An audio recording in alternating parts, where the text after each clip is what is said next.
सोचो क्या हो अगर तुम्हारी आंखों के सामने ही तुम्हारे दादाजी को एक मॉन्स्टर बेरहमी से मार दे। उस पर तुम बदला लेने की कसम तो खा लेते हो, लेकिन जैसे जैसे तुम बड़े होते हो तुम्हें अपने बारे में एक कड़वा सच पता चलता है कि तुम्हारे पास खुद की लड़ने की कोई पावर ही नहीं है, बल्कि तुम सिर्फ दूसरों को बफ देने और उन्हें कमांड करने की एबिलिटी रखते हो। अब सवाल यह है कि बिना तलवार उठाए, बिना फ्रंट लाइन पर लड़े तुम उस मॉन्स्टर को कैसे मारोगे और अपने दादाजी की मौत का बदला कैसे लोगे। इसी रास्ते पर हमारा हीरो नियोल दुनिया के सबसे पावरफुल एडवेंचर बनने का सपना भी अपना पूरा करना चाहता है। पर यहाँ ही हमारे हीरो की कहानी खत्म नहीं होती, क्योंकि इस जर्नी में उसकी मुलाकात उस इंसान की बेटी से होती है जो उसके दादाजी का सबसे बड़ा दुश्मन था। अब ये लड़की नियोल की मदद करेगी या उसे खत्म करने आई है, या फिर हो सकता है कि वो अपने फायदे के लिए नियोल के साथ बस डाटा ट्रांसफर करना चाहती हो। अब इसके आगे क्या होता है ये जानने के लिए बने रहिए, क्योंकि यहाँ से कहानी और भी ज्यादा इंटेंस होने वाली है। जब एटमॉस्फेयर में माना एक सर्टेन कॉन्सेंट्रेशन तक पहुंच जाता है तब एक डीप एबिस अपीयर होता है। ये एबिस डायरेक्टली डीमन रेल्म से कनेक्टेड होता है। कनेक्शन जितना गहरा होता है उतने ही ज्यादा खतरनाक मॉन्स्टर एबिस से निकल कर आते हैं। उस रात नियोल के होम टाउन में एक लेवल 12 एबिस खुल गया था। इस लेवल पर एबिस से निकलने वाले मॉन्स्टर को किंग कहा जाता था, जिसने शहर के सारे सिटीजन को बिना रहम के मार डाला। इसी वक्त एक बुढ़े नाइट ने डिसाइड किया कि वो उसे बैटल में उतर नहीं होगा, क्योंकि बाकी सभी उसके सामने पानी कम चाहे थे। जाने से पहले उसने अपने पोते नियोल को बुलाकर ध्यान से समझाया। उसने नियोल को ऑर्डर दिया कि वो अंडरग्राउंड शेल्टर में ही रहे, क्योंकि वही सबसे सेफ जगह थी इस वक्त। पर नियोल ने बिल्कुल मना कर दिया, क्योंकि क्या पता इंपीरियल कैपिटल से मदद के लिए ट्रूप आए या नहीं आए। अगर नहीं आए तो उसके दादा राम को प्यारे हो जाएंगे। नाइट मुस्कुराया और नियोल के सर पर हाथ रखकर हिम्मत दी कि लोग उसे ओवर डैड के नाम से जानते हैं और डरते हैं। ये इमॉर्टल नाइट सिर्फ अपने पोते को बचाने के लिए अपनी जान दांव पर लगाने को तैयार था। ये कहकर वो मुड़ गया और मुस्कुराते हुए सीधा मॉन्स्टर के झुंड में घुस गया। एक मर्द होने के नाते वो किसी भी हाल में लोगों को अपने ऊपर हंसने नहीं दे सकता था। दोनों तरफ से लड़ाई बहुत ही ज्यादा भयानक थी। आसमान में धमाके गूंज रहे थे और नियोल सिर्फ शेल्टर के अंदर बैठकर डर के मारे अपना सर पकड़े हुए था। जब आखिरकार आवाजें शांत हुई तब नियोल ने हिम्मत करके बाहर निकलकर अपने दादा को ढूंढना शुरू किया। चारों तरफ मॉन्स्टर की लाशें बिखरी पड़ी थी। लाशों के पहाड़ के बीच उसके दादा पड़े थे और वो बहुत जख्मी थे, पर अभी भी जिंदा थे बेचारे। दादाजी को ऐसे देखकर नियोल फूट फूट कर रोया और दौड़कर अपने दादा को संभालने लगा। नाइट ने प्यार से नियोल को देखा और कहा, कोई भी बुढ़ापे से बच नहीं सकता बेटे। जब तुम हथियार उठा के लड़ना शुरू कर देते हो मौत हमेशा तुम्हारे साथ होती है। फिर उसने नियोल से पूछा कि जो उसने देखा उसके बाद भी क्या वो इसी रास्ते पर चलना चाहता है। नियोल ने दांत बींचकर कसम खाई कि वो इस कॉन्टिनेंट का सबसे ताकतवर सीकर बनेगा। ये सुनकर नाइट को सुकून मिला और नियोल की बाहों में ही उसने अपनी आखिरी सांसें ले ली। उसका असली नाम भुला दिया गया था, पर लोग उसे कॉन्टिनेंट का सबसे ताकतवर सीकर मानते थे, क्योंकि सालों पहले उसने अकेले ही की लेवल 13 एबिस को मार गिराया था, जिसके बाद उसे इमॉर्टल डेविल का निकनेम मिला था। उस घटना को 2 साल बीत चुके थे। नियोल ने अपना वादा निभाया और खुद एक सीकर बन गया। सीकर मतलब इस दुनिया के एडवेंचर। ओके, नियोल की एक बैटल एक केव के अंदर हुई। नियोल ने लॉयड और वॉल्टर को मॉन्स्टर का सामना करने का ऑर्डर दिया, जबकि तानिया पीछे से सपोर्ट दे रही थी। जैसे ही मॉन्स्टर आगे बढ़ा तानिया ने तुरंत एक लाइट मैजिक स्पेल कास्ट किया, जिससे मॉन्स्टर अंधा हो गया और पीछे हट गया, और वॉल्टर और लॉयड ने यही मौका देकर उसे खत्म कर दिया। पर नियोल साइड में खड़ा बाहें बांधे मुस्कुरा रहा था और कुछ नहीं कर रहा था, क्योंकि टॉक स्मिथ सबसे वीक प्रोफेशन माना जाता है और यही वो प्रोफेशन था जो नियोल को मिला था। अभी जो मॉन्स्टर उन्होंने मारे थे वो वैम्पायर थे, पर वो लो लेवल के थे और मैजिक यूज नहीं कर सकते थे। पर इसके बदले में उनकी क्वीन के पास पावरफुल रिप्रोडक्शन मैजिक था, जिससे वो अनेक सोल्जर पैदा कर सकती थी। इसी बीच एक वैम्पायर जो पूरी तरह से मरा नहीं था नियोल पर झपट पड़ा, पर अच्छा हुआ तानिया ने टाइम पर देख लिया और नियोल की जान बाल बाल बच गई। ग्रुप और आगे गहरे केव के अंदर बढ़ता गया। चलते चलते वॉल्टर कंप्लेन करने लगा, कितने लो लेवल वैम्पायर मारना हमारे लिए टाइम वेस्ट है। उसके हिसाब से सीधा क्वीन को मारना ज्यादा फास्ट होगा, क्योंकि अगर क्वीन मारी जाती तो बाकी वैम्पायर अपने आप खत्म हो जाते। नियोल ने तुरंत मना कर दिया, क्योंकि उनका ये मिशन लेवल सी के ऊपर का था और टीम की सर्वाइवल रेट बढ़ाने के लिए नियोल ने ये सेफ प्लान बनाया था। वॉल्टर आगे भी मजाक करता रहा, पर टीम में सबसे ज्यादा वेट नोएल की बातों का ही होता है, तो वो कुछ नहीं कर पाए। टॉक स्मिथ अपने टीममेट को कमांड के थ्रू वप दे सकते हैं, लेकिन खुद की कॉम्बैट पावर उनकी बहुत ही ज्यादा कम होती है, इसलिए उन्हें हमेशा टीममेट पर डिपेंड रहना पड़ता है लड़ने के लिए। इसी वजह से नियोल को अक्सर वीक कहा जाता था, यानी नल्ला। वॉल्टर के बार बार प्रवोक करने से नियोल गुस्सा हो गया। वो उसे डांटने ही वाला था कि उसने कुछ गलत महसूस किया। अचानक घूमकर नियोल ने चिल्लाकर सबको झुक जाने को कहा, क्योंकि वैम्पायर क्वीन छत से अटैक करते हुए नीचे आई और जहरीली मिस्ट छोड़ दी, जिसने टीम को नोएल से अलग कर दिया। नियोल मिस्ट में फंस गया और हिल भी नहीं पा रहा था। लॉयड और वॉल्टर से बचाने भाग नहीं वाले थे कि क्वीन ने उन लोगों पर भी हमला कर दिया। दोनों मिलकर लड़ रहे थे, पर बिना नियोल के बफ के वो उसे नुकसान नहीं पहुंचा पा रहे थे नल्ले कहीं के। वॉल्टर जोर से पूछता है चिल्ला के कि नियोल ठीक है नहीं। नियोल को अपने दादा और बाकी लोगों की बातें याद आ गई जिसमें उसे वीक कहा जाता था। उसने डिसाइड किया कि वो किसी को भी अपने को आपको नीचे दिखाने नहीं देगा, इसलिए नियोल ने अपने बैग से गन निकाली और गोली चलाकर टॉक्सिक मिस्ट हटा दी। फिर उसकी टॉक स्मिथ बफ स्किल शुरू हुए। पहले टीम की स्ट्रेंथ 25% बढ़ाई, फिर एंडोरेंस और मैजिक पावर भी 25% बढ़ा दी गई। सबको बफ देने के बाद नियोल तानिया के पास गया और फाइट का प्लान बनाने लगा।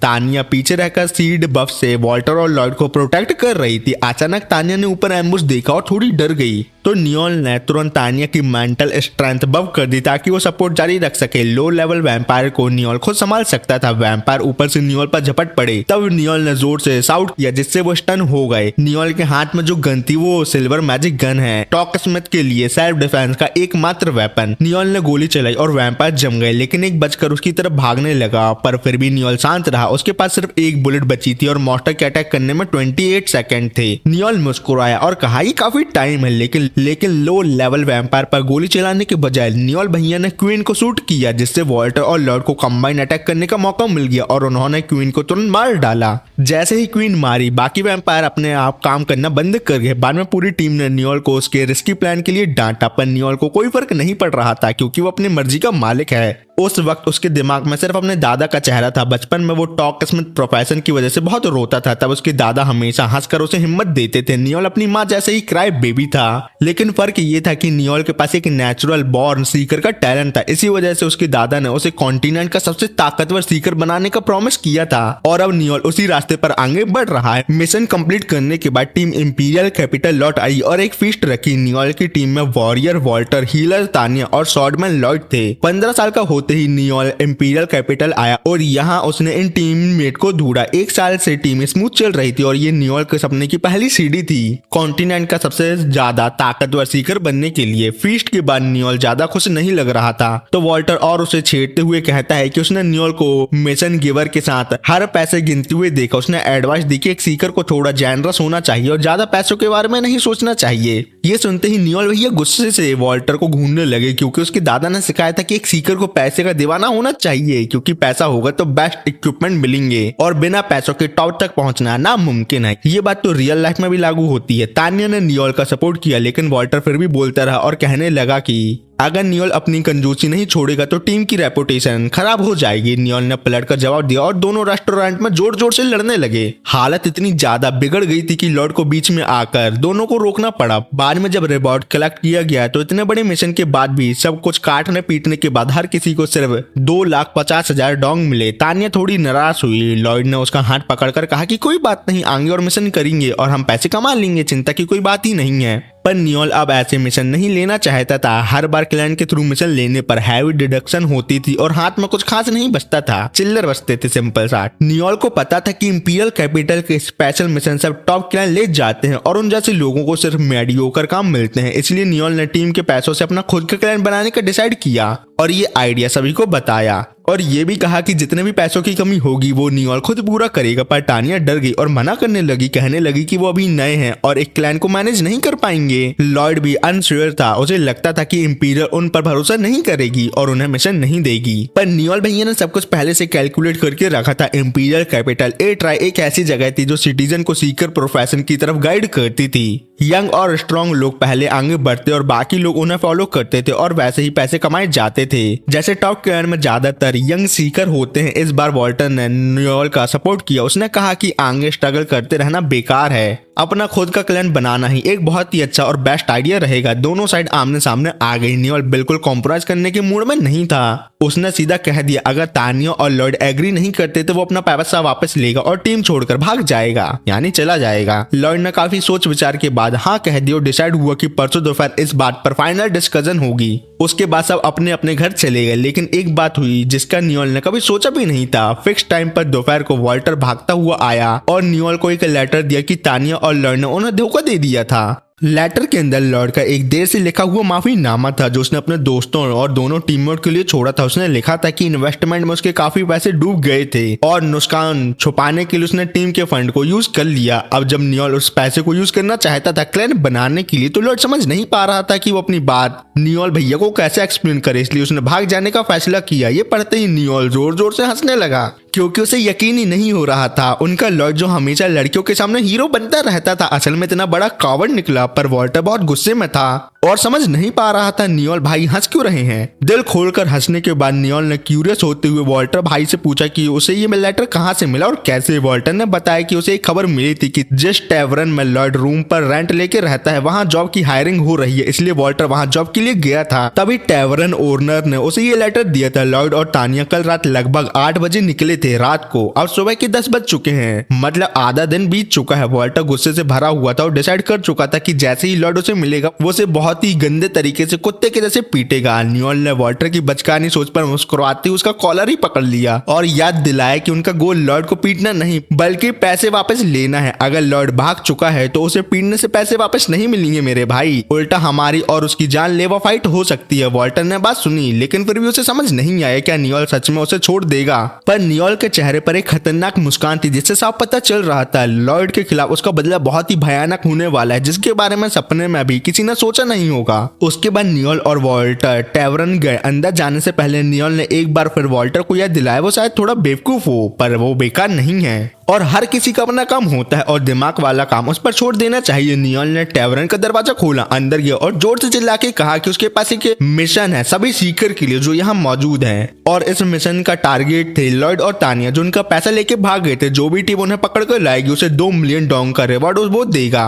पर ये बात सुन के वॉल्टर शॉक हो गया और जल्दी से नियोल को रोकने लगा, कहने लगा कि ऐसा अनाउंस करने से लोग उनकी आगे रिस्पेक्ट नहीं करेंगे। पर नियोल को कोई फर्क नहीं पड़ा क्योंकि कुछ बातें ऐसी थी जो अभी वो वॉल्टर को नहीं बता सकता था। थोड़ी देर बाद लाइटनिंग बाइट नाम की टीम ने मिशन एक्सेप्ट कर लिया। नियोल ने उनके साथ कुछ इन्फॉर्मेशन एक्सचेंज की। उसे नहीं पता था कि लॉर्ड और तानिया किस डायरेक्शन में भागे पर ये श्योर था कि वो पैदल ही गए हैं। ऐसे में घोड़े पर सवार सीकर उन्हें आसानी से पकड़ सकते हैं। जैसे ही लाइटनिंग गिल्ड ने मिशन एक्सेप्ट किया बाकी गिल्ड ने भी इसमें इंटरेस्ट दिखाना शुरू कर दिया, जिस वजह से कुछ ही देर में पूरा टैवरन बिल्कुल खाली हो गया। लेकिन नियोल बिल्कुल खुश नहीं लग रहा था क्योंकि उसका असली मकसद था ही नहीं। और जब वो निकलने ही वाला था तब एक मिडिल एज आदमी उसको बुलाता और कहने लगा कि वो उस मिशन पर और अच्छे से बात करना चाहता है। ये बात सुनकर नियोल ने हल्की सी स्मर्क की और कहा आखिरकार मछली ने चारा चख ही लिया। वो आदमी नियोल और वॉल्टर को एक कोने में ले गया। उसने बताया कि कल रात उसने 2 लोगों को गुजरते देखा है गेट से और उसे पूरा यकीन था कि वो वही लॉर्ड और तानिया है जिन्हें लॉर्ड ढूंढ रहा है। वॉल्टर और ज्यादा डिटेल जानना चाहता था पर सीकर मैंने बोला पहले पैसे दो फिर आगे की बात होगी, समझ गए। इस पर नियोल रेट नेगोशिएट करने के लिए रेडी हो गया। नियोल ने जो मिशन अनाउंस किया था उसमें 2 मिलियन का रिवॉर्ड था पर अगर ये आदमी खुद उन्हें नहीं पकड़ सकता तो यहाँ बात करने नहीं आता। इसका मतलब ये था कि उसकी टीम कमजोर है और उसे नियोल और वॉल्टर की मदद चाहिए होगी मिशन को पूरा करने के लिए।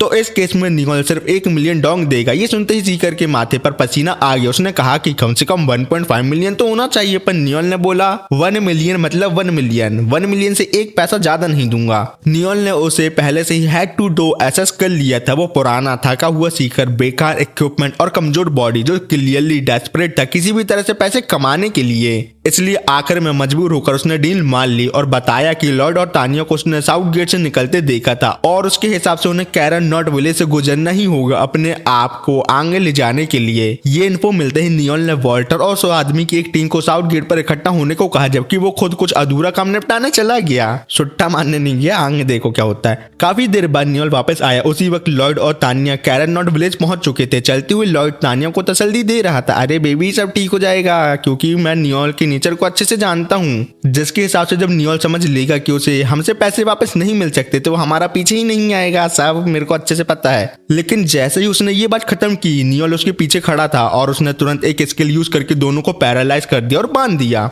वॉल्टर गुस्से में लॉर्ड को पीटने ही वाला था पर नियोल ने उसे रोक दिया क्योंकि पहले कुछ बात क्लियर करनी जरूरी थी। लेटर में लॉर्ड ने इन्वेस्टमेंट लॉस लिखा था पर नियोल को अच्छी तरह पता था कि वो इन्वेस्टमेंट में नहीं बल्कि गैम्बलिंग में पूरे पैसे हारा है। लॉर्ड ने हाई इंटरेस्ट पर उधार लिया और टीम का सारा पैसा उसमें चला गया। ये बात सुन के लॉर्ड चिल्लाने लगा और गाली भी देने लगा, कहने लगा कि लीडर बनना बहुत प्रेशर भरा काम होता है और जिन्हें इस बारे में कुछ नहीं पता वो एक लीडर को जज नहीं कर सकते, नल्ले कहीं के।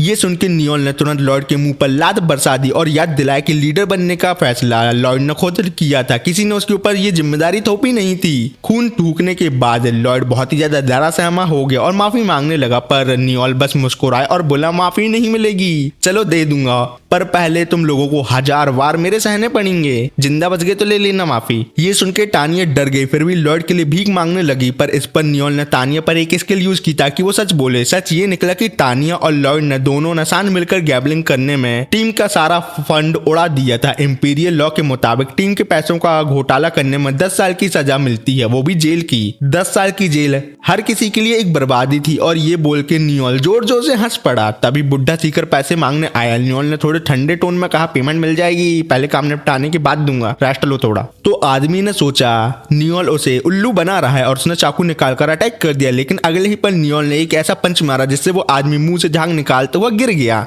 ये टेक्निक नियोल को उसके दादा ने सिखाई थी, हार्ट शॉक। इससे दिल के पास एक जोड़ का झटका लगता है और आदमी बेहोश हो जाता है। ये एक स्पेशल सेल्फ डिफेंस स्किल थी जो उसके दादा ने टॉक स्मिथ होने के बावजूद उसे सरवाइव करने के लिए सिखाई थी। आदमी बेहोश हो गया तो उसकी टीम ने उसे उठाकर उसे वापस ले गई। तब एक शानदार हॉर्स कैरेज आई जिससे रंग बिरंगे कपड़ों में आदमी उतरा, जैसे देखते ही सब पहचान गई कि वो स्लेव मर्चेंट है। नियोल भी उसे जानता था, वो इंपीरियल कैपिटल के माफिया बॉस का असिस्टेंट था और मैड क्लाइंट फिनो के नाम से बहुत मशहूर था। बाहर से हमेशा खुश मिजाज पर अंदर से बहुत ही खतरनाक। अब वॉल्टर को समझ आ गया कि नियोल पहले क्या काम करने गया था। नियोल ने एक्सप्लेन किया कि उसे पहले से पता था कि लॉर्ड और तानिया बिल्कुल नल्ले हैं और उनके पास वापस पैसे देने को कुछ नहीं है, वो कंगाल हैं। इसलिए उसने फैसिनो से डील कर ली थी, यानी लॉर्ड और तानिया को बेचकर लॉस कवर करना। तानिया ये सुनकर कांप गई और मना करने लगी, पर उसके पास अब सिर्फ 2 चॉइस थी। ऑप्शन 1 फिनो के साथ स्लेव बनकर जाना, या ऑप्शन 2 10 साल जेल में रहना, जेल में जहां उनकी जिंदगी के चांस और भी ज्यादा कम थे जिंदा बचने के।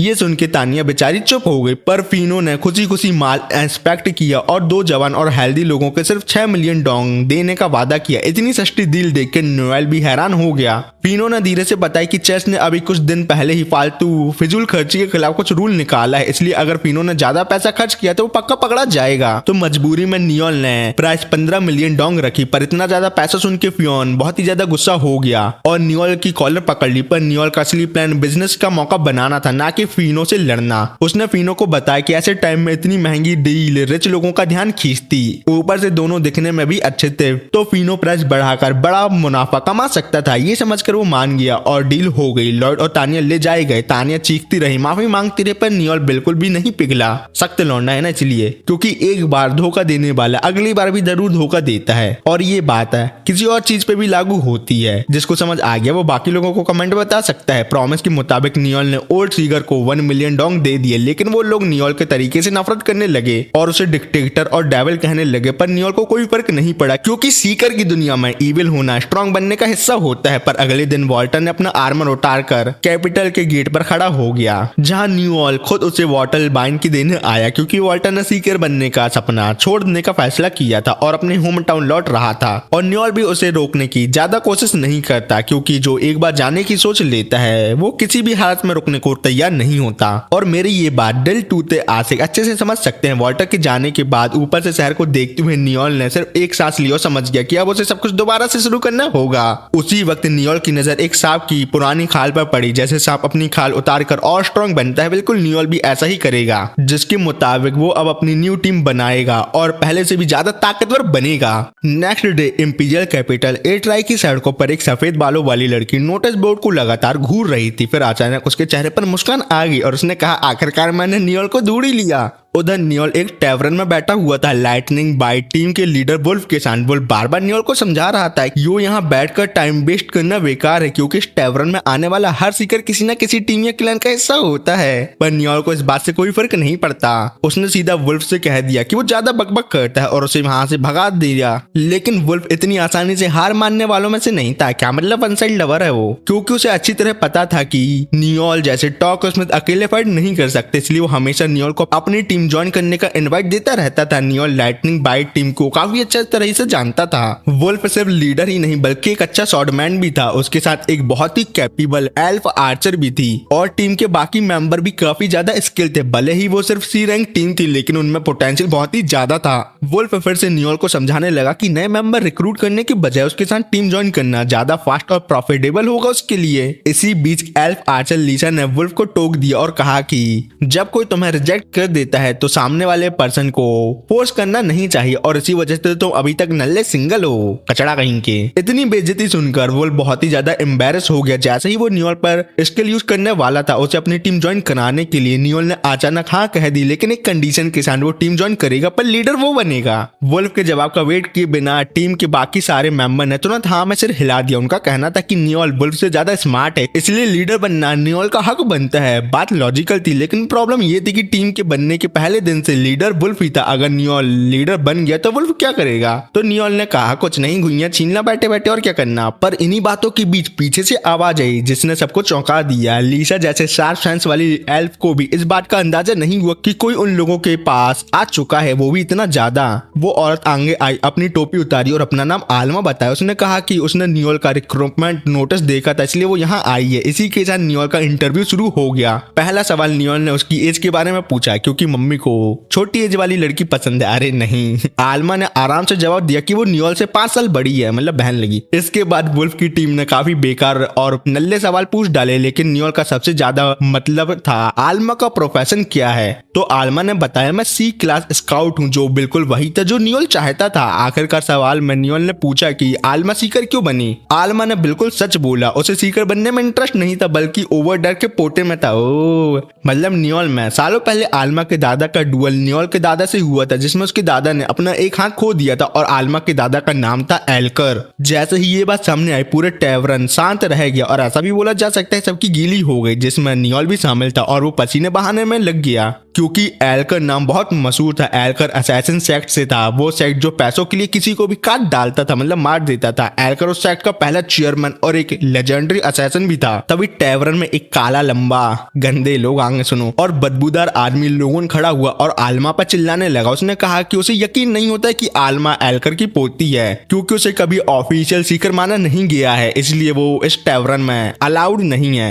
इस पर आमला ने नियोल की तरफ देखा और पूछा कि सीकर बनने के लिए उसे क्या करना होगा। नियोल ने सीधा जवाब दिया उसे अपनी एबिलिटी प्रूव करनी होगी और कुछ नहीं। आलमा तुरंत समझ गई कि उसे क्या करना होगा और यहाँ एक ऐसा काला नल्ला आदमी है जिसे कुत्ते की तरह मार के वो अपनी एबिलिटी प्रूव कर सकती है, और वो आदमी और कोई नहीं लोगन है। आलमा की इन बातों से लोगन गुस्से से पागल हो गया और आलमा पर टूट पड़ा, लेकिन आलमा इतनी तेज और फुर्तीली थी कि लोगन उसे छू भी नहीं पाया, जैसे तुम लोग अपनी क्रश को छू नहीं पाते। सिर्फ 2 स्ट्राइक में आलमा ने लोगन की मूत निकाल कर उसे बेहोश कर दिया। ये देखकर सब लोग हैरान रह गए, पर नियोल के होठों पर एक बड़ी सी मुस्कान आ गई। उसने तुरंत आलमा को अपनी टीम में रिक्रूट कर लिया। उसी वक्त आलमा के पेट से जोर जोर से आवाज आने लगी क्योंकि वो बहुत ही ज्यादा भूखी थी, इसलिए नियोल उसे फ्राइड बन खिलाने ले गया। अब नियोल को पूरा यकीन हो गया था कि आलमा वाकई लेजेंडरी असैसिन एल्कर की पोती है। पहले उसे बिल्कुल यकीन नहीं था और आलमा के लिए भी बस नियोल की आंखों को देखकर काफी था क्योंकि ये आंखें रिजल्ट के लिए कुछ भी कर गुजरने वाली थी। ये बिल्कुल वैसे ही आंखें थी जैसे उसके दादा की थी, पर उसके दादा ने एक बार वार्निंग दी थी कि ओवर डैड से कभी सीधा टकराव मत करना, नहीं तो वो पक्का तुम हार ही जाओगी या मर जाओगी। आलमा को नियोल की आंखों में वही चीज नजर आई। उधर नियोल खुद आलमा के बारे में सोचकर कंफ्यूज था। इतनी एबिलिटी और बैकग्राउंड के होते हुए उसने असैसिन ऑर्गेनाइजेशन ज्वाइन क्यों नहीं की। आलमा ने गहरी सांस ली और सच बताया पहले उसका प्लान वही था, लेकिन प्रमोशन टेस्ट के दौरान प्रॉब्लम आ गई। उसका अपोनेंट बहुत ही ज्यादा कमजोर और नल्ला था और आलमा ने उसे सिर्फ कुछ ही मुंह में हरा डाला। उसने अपने दादा की बात याद रखी थी कि बैटल में हो तो अपोनेंट को जिंदा मत छोड़ना, काट डालना। और जैसे ही वो आखिरी बार करके अपने अपोनेंट की बीबी को विधवा करने वाली थी, तभी नया सेक्ट लीडर सैमन ने उसे ऐसा करने से रोक दिया।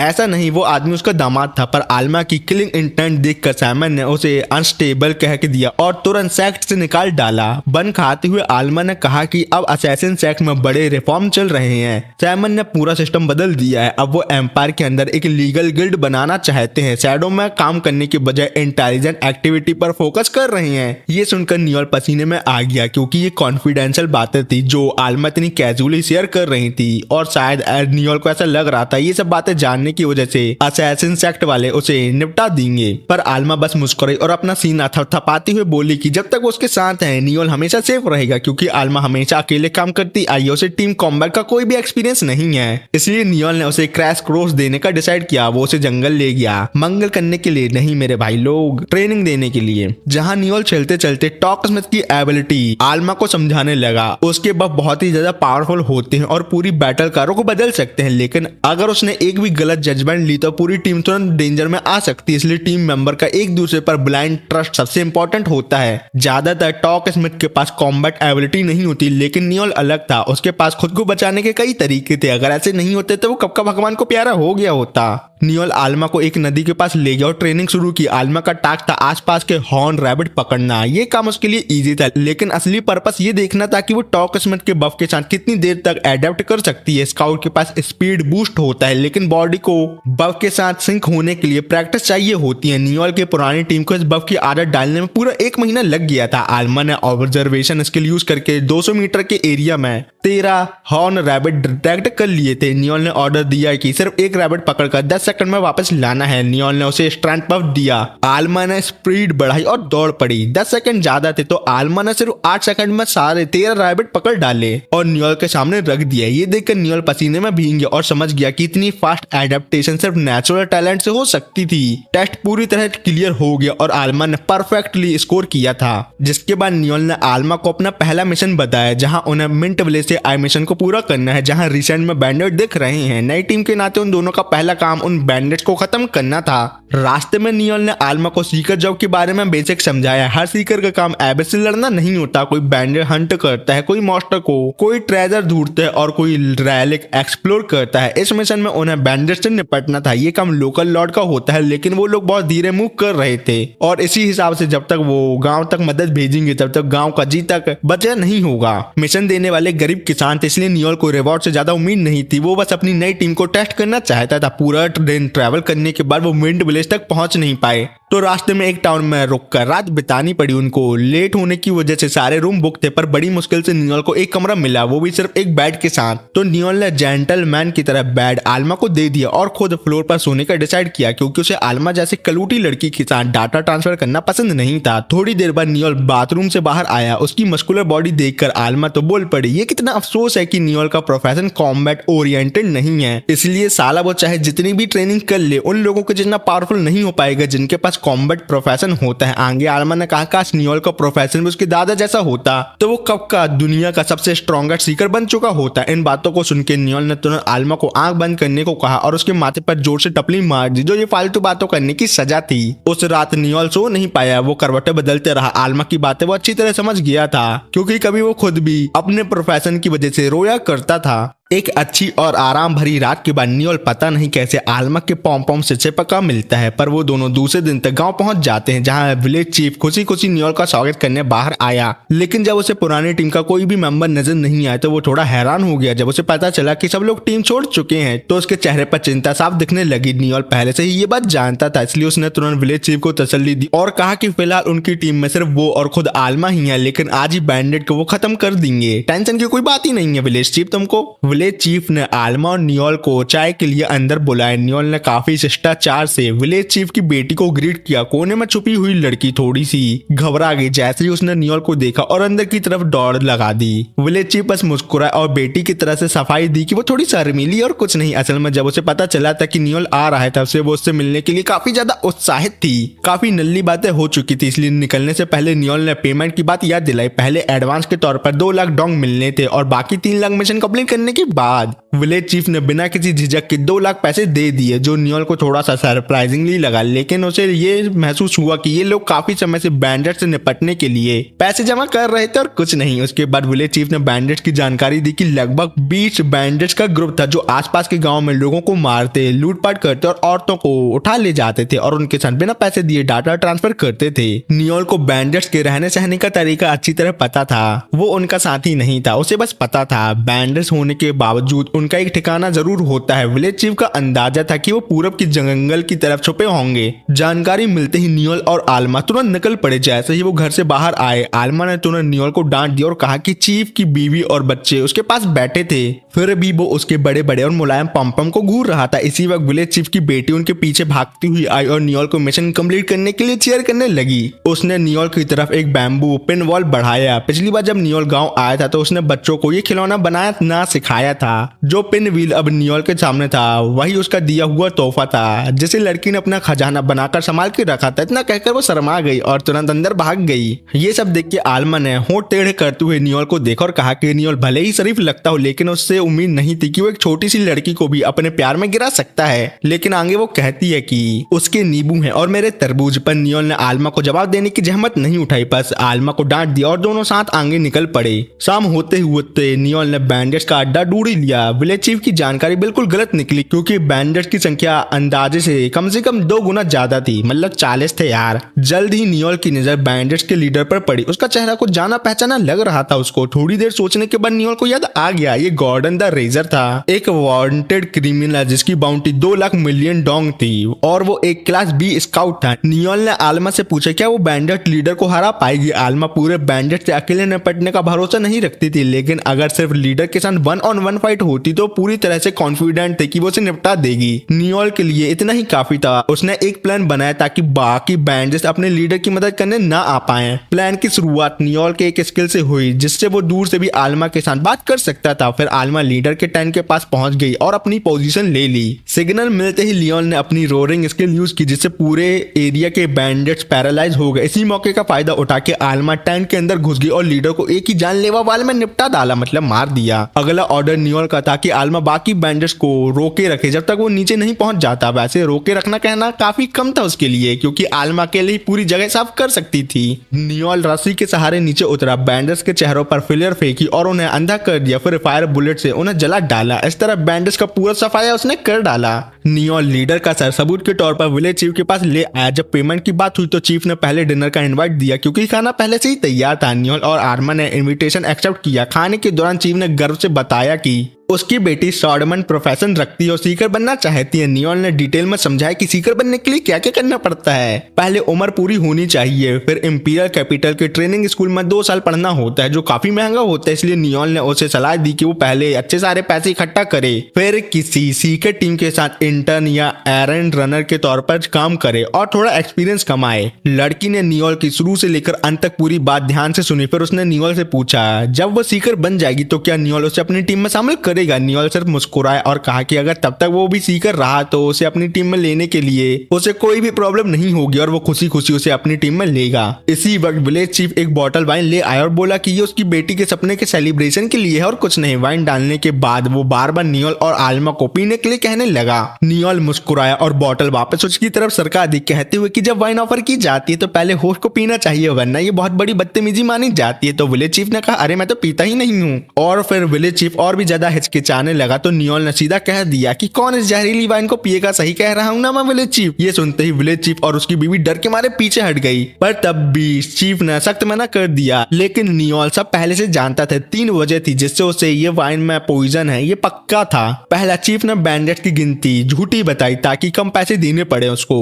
दूसरी, सिर्फ स्मेल से ही नियोल को पता चल गया कि वाइन में कुछ मिला हुआ है। तीसरी, वाइन ऑफर करते वक्त चीफ की किलिंग इंटेंट साफ महसूस हो रही थी। नियोल ने वाइन का गिलास उसकी तरफ धकेल दिया और कहा कि अगर वो गलत है तो पी के दिखाए और अपनी बात को साबित कर ले। इस पर विलेज चीफ ने गिलास गिरा दिया और नियोल पर झूठा इल्जाम लगाने लगा और उसे अपने घर से निकल जाने को कहा। इतना सुन के नियोल भी कोई फॉर्मेलिटी नहीं रखता, उसने तुरंत अपनी स्किल यूज करके चीफ से सच उगलवा लिया। उस आदमी का प्लान था नियोल और आलमा को यही मारकर उनका पैसा और इक्विपमेंट ले लेना और बेच के उससे पैसे कमाना। सच सामने आते ही नियोल ने आगे बढ़कर उसकी लेफ्ट आंख निकाल दी। सिर्फ लेफ्ट ही नहीं, नियोल को टारगेट करने का मतलब था धीरे धीरे टॉर्चर के लिए तैयार रहना और मारा जाना। ये सब सुन के चीफ डर के मारे रोने लगा और माफी मांगने लगा। उसने कहा कि ये सब उसने सिर्फ अपनी फैमिली को बचाने के लिए किया था क्योंकि वो माफिया का कर चुका नहीं पाया था। नियोल को कोई दया नहीं आई। वो दूसरी आंख निकालने ही वाला था कि चीफ की बेटी घर का सारा सामान ले आई और भीख मांगने लगी कि पापा को छोड़ दो और ये पैसे ले जा लो। फिर नियोल ने पैसे उठा लिए, आलमा को चलने का इशारा किया और लड़की के शराब देने को नजरअंदाज कर दिया जो नियोल को एक शैतान कह रही थी। रास्ते में नियोल का चेहरा बिल्कुल इमोशनलेस था। आलमा ने मजाक में पूछा जिस लड़की ने उसे कभी एडमायर किया था उसे ऐसा बना देना क्या उसे गिल्टी फील करवाता है। नियोल का जवाब सीधा था, नहीं, इस सीकर दुनिया में जीना है तो बुरा बनना ही पड़ता है और ऐसी चीजें बर्दाश्त करनी ही पड़ती है और कुछ नहीं। तभी उसके सामने से एक बहुत बड़ा एयरशिप गुजरा। नियोल ने तुरंत पहचान लिया, ये 3 स्टार रगालिया गिल्ड का एयरशिप था जो एम्परर द्वारा मानी गई 7 सबसे पावरफुल गिल्डों में से एक थी। इन गिल्ड को स्ट्रेंथ के हिसाब से अलग अलग बांटा गया था, 3 स्टार, 2 स्टार और 1 स्टार में। ये बड़ा सा एयरशिप 3 स्टार गिल्ड की शान था जिसमें अनेक पावरफुल सीकर मौजूद थे। इस पर नियोल ने अपना नया गोल बनाया कि अगले 1 साल के अंदर वो रेगालिया गिल्ड ज्वाइन करेगा। ये सुनकर आल्मा को असैसिन सेक्ट के नए लीडर सैमन के साथ हुई बात याद आई। सैमन जानता था कि आल्मा ने ही अपने दादा एल्कर को मारा था, फिर भी आल्मा को कोई पछतावा नहीं था क्योंकि एल्कर इतना कमजोर हो चुका था कि उस जैसे को कोई भी मार सकता था, क्योंकि जो सिर अपने पंजे खो देता है वो ज्यादा दिन तक जिंदा नहीं रह सकता।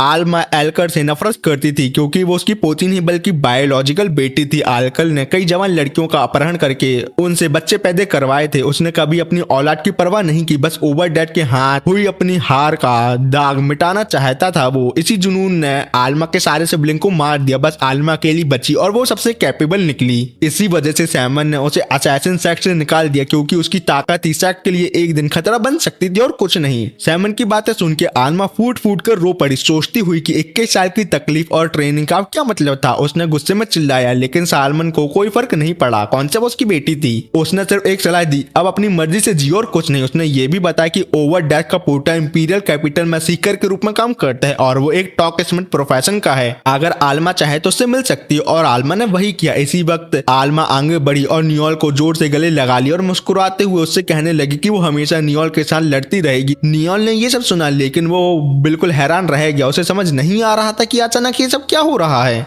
इंपीरियल कैपिटल के प्रिजन में एक बहुत बड़ा एक्सीडेंट हुआ जहां एक इंट्रूडर ने इलीगल तरीके से जेल के अंदर घुसकर एक ऑफिसर को बेहोशी कर दिया, वो भी बिना क्लोरोफॉर्म सुंघाए। फिर उसे घसीट कर बाथरूम में छुपा दिया और फिर बिल्कुल उसी ऑफिसर का रूप धारण कर लिया। ये ट्रांसफॉर्मेशन इतना ज्यादा परफेक्ट था कि उसके साथी ऑफिसर को भी कुछ भी अजीब महसूस नहीं हुआ, जैसे तुम्हें महसूस नहीं हुआ था कि आगे चल के तुम्हारा ब्रेकअप होने वाला है। इसके बाद वो सीधा एक सेल की तरफ बढ़ा जहाँ एक बदनाम मर्डरर बंद था जो पपेट नाइट ह्यूगो के नाम से बहुत ही ज्यादा फेमस है। इसी वक्त सुबह सवा नियोल वजन बांध कर पूरे इंपीरियल कैपिटल में दौड़ लगा रहा था। उसका डेली टारगेट होता था शहर की दीवारों के पूरे 2 चक्कर लगाना, चाहे वो जितना भी थक जाए। ट्रेनिंग स्किप करना उसके लिए मुमकिन नहीं था क्योंकि जब उसने अपने दादा के सामने सीकर बनने का इरादा जाहिर किया था तब से ओवरडेड अब एक प्यार भरे दादा जैसे नहीं रहे थे। उनमें से सख्त ट्रेनिंग और डिसिप्लिन बचा था। उनके साथ जो ट्रेनिंग नियोल ने की थी उसके सामने ये पानी कम चाय है। ट्रेनिंग के बाद नियोल अपने इन पर लौट आया और नहाने चला गया। नहाते हुए उसे आल्मा की पहले कही हुई बात याद आई कि उसकी बॉडी बहुत स्ट्रांग है लेकिन उसका प्रोफेशन टॉक स्मिथ होने की वजह से ये बात बाहर दिखाई नहीं देती। ये बात नियोल को अंदर ही अंदर काफी ज्यादा चुभ रही थी और उसे अनकंफर्टेबल महसूस करवाती है। जैसे ही वो नहाकर बाहर निकला दरवाजे पर न कोई बाहर आल्मा खड़ी थी जो नियोल से मिलने आई थी, पर वो तय किए गए समय से काफी पहले आ गई थी जिससे नियोल थोड़ा कंफ्यूज हो गया। आल्मा को लगा था कि नियोल उसे देखकर हैप्पी हो जाएगा लेकिन नियोल का रिएक्शन बिल्कुल उल्टा था। नियोल कुछ कह पाता उससे पहले ही आल्मा ने उसे बेड पर दबा दिया और उसके चेस्ट मसल महसूस करने लगी। नियोल ने पूरी ताकत से अपना शरीर टाइट करके उससे बचने की कोशिश की लेकिन आल्मा बहुत ही ज्यादा स्ट्रांग थी और नियोल का कोई चांस नहीं था। जितना ज्यादा आल्मा नियोल को देखती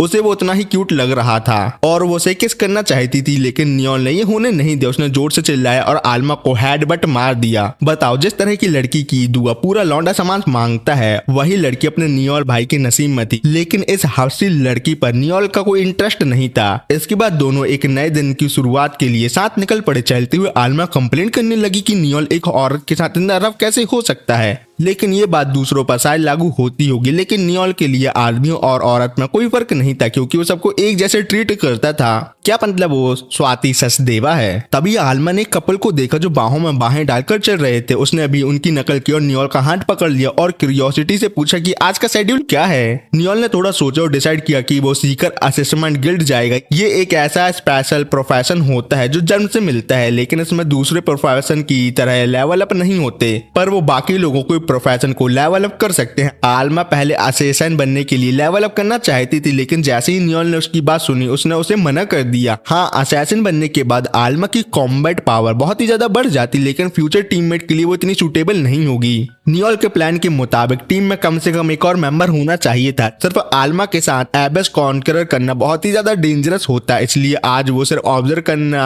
और फ्यूचर के लिए प्लान बनाना चाहता है। असेसमेंट गिल्ड से निकलने के बाद नियोल आल्मा को डॉर्फ के फॉर्ज पर ले आया। अच्छा इक्विपमेंट सीकर की फाइटिंग पावर बढ़ाता है, इसलिए रेगुलर मेंटेनेंस जरूरी है। उसके बाद नियोल आल्मा को स्किल बुक शॉप ले गया, जहां वो उसके लिए स्काउट स्किल खरीदना चाहता था। हर शॉप अलग अलग प्रोफेशन के स्किल बुक बेचती, इसलिए अपने लिए स्किल लेने के लिए नियोल को किसी और शॉप पर जाना होगा। जाने से पहले उसने आल्मा को साफ साफ बता दिया कि उसका मैक्सिमम बजट सिर्फ 1 मिलियन डोंग है और एक भी पैसा फालतू खर्च नहीं होना चाहिए। लेकिन जब दोनों दोबारा मिले तो आल्मा ने अपने लिए एक टैडी खरीद लिया था। बताओ, नियोल गुस्सा होने ही वाला था कि आल्मा ने एक बुक बढ़ा दी। उसने 80 लाख डोंग खर्च करके असैसिन के लिए आर्मर पियर्सिंग स्किल खरीदी थी। बचे हुए पैसे से उसने टेडी बियर ले लिया और बजट बिल्कुल परफेक्ट यूज हुआ और एक भी डोंग एक्स्ट्रा नहीं बचा। आल्मा के इक्विपमेंट से नियोल ठीक ठाक सेटिस्फाई था, लेकिन वो खुद के लिए अनडेड प्यूरिफिकेशन स्किल लेना चाहता था। उस स्किल की कीमत उसके बजट से ज्यादा थी, इसलिए नियोल ने फिलहाल उसे शॉप में ही छोड़ दिया। तभी एक आदमी नियोल के पास से गुजरा। नियोल को एक सिग्नल मिला और तुरंत उसने आल्मा से कहा कि उसे थोड़ा काम है। वो एक गरीब एरिया की तरफ गया और वहां इंफॉर्मेशन डीलर लोकी से मिला। नियोल के कहने पर लोकी ने इंपीरियल प्रिजन में घुसकर डेथ रो इनमेट ह्यूगो के बारे में सारी इंफॉर्मेशन निकाली थी। इंफॉर्मेशन देने के बाद लोकी थोड़ा क्यूरियस हो गया और नियोल से पूछने लगा कि वो इतने खतरनाक मर्डरर को अपनी टीम में लेने का रिस्क क्यों ले रहा है। नियोल के पास अपने रीजन थे और उसे पूरे यकीन था कि ह्यूगो बेकसूर है, इसलिए वो सच जानना चाहता था। इंफॉर्मेशन ध्यान से देखने के बाद नियोल ने लोकी को पेमेंट कर दी। जाने से पहले लोकी ने नियोल को एक वार्निंग दी। रिसेंट टाइम में खतरनाक ड्रग मार्केट में फैल रही थी जो इंसानों को एक्सट्रीम हाई देती है, मतलब वो बहुत ही ज्यादा भंड हो जाते हैं, लेकिन बदले में उसे बिल्कुल बर्जरकर बना देती है। आमतौर पर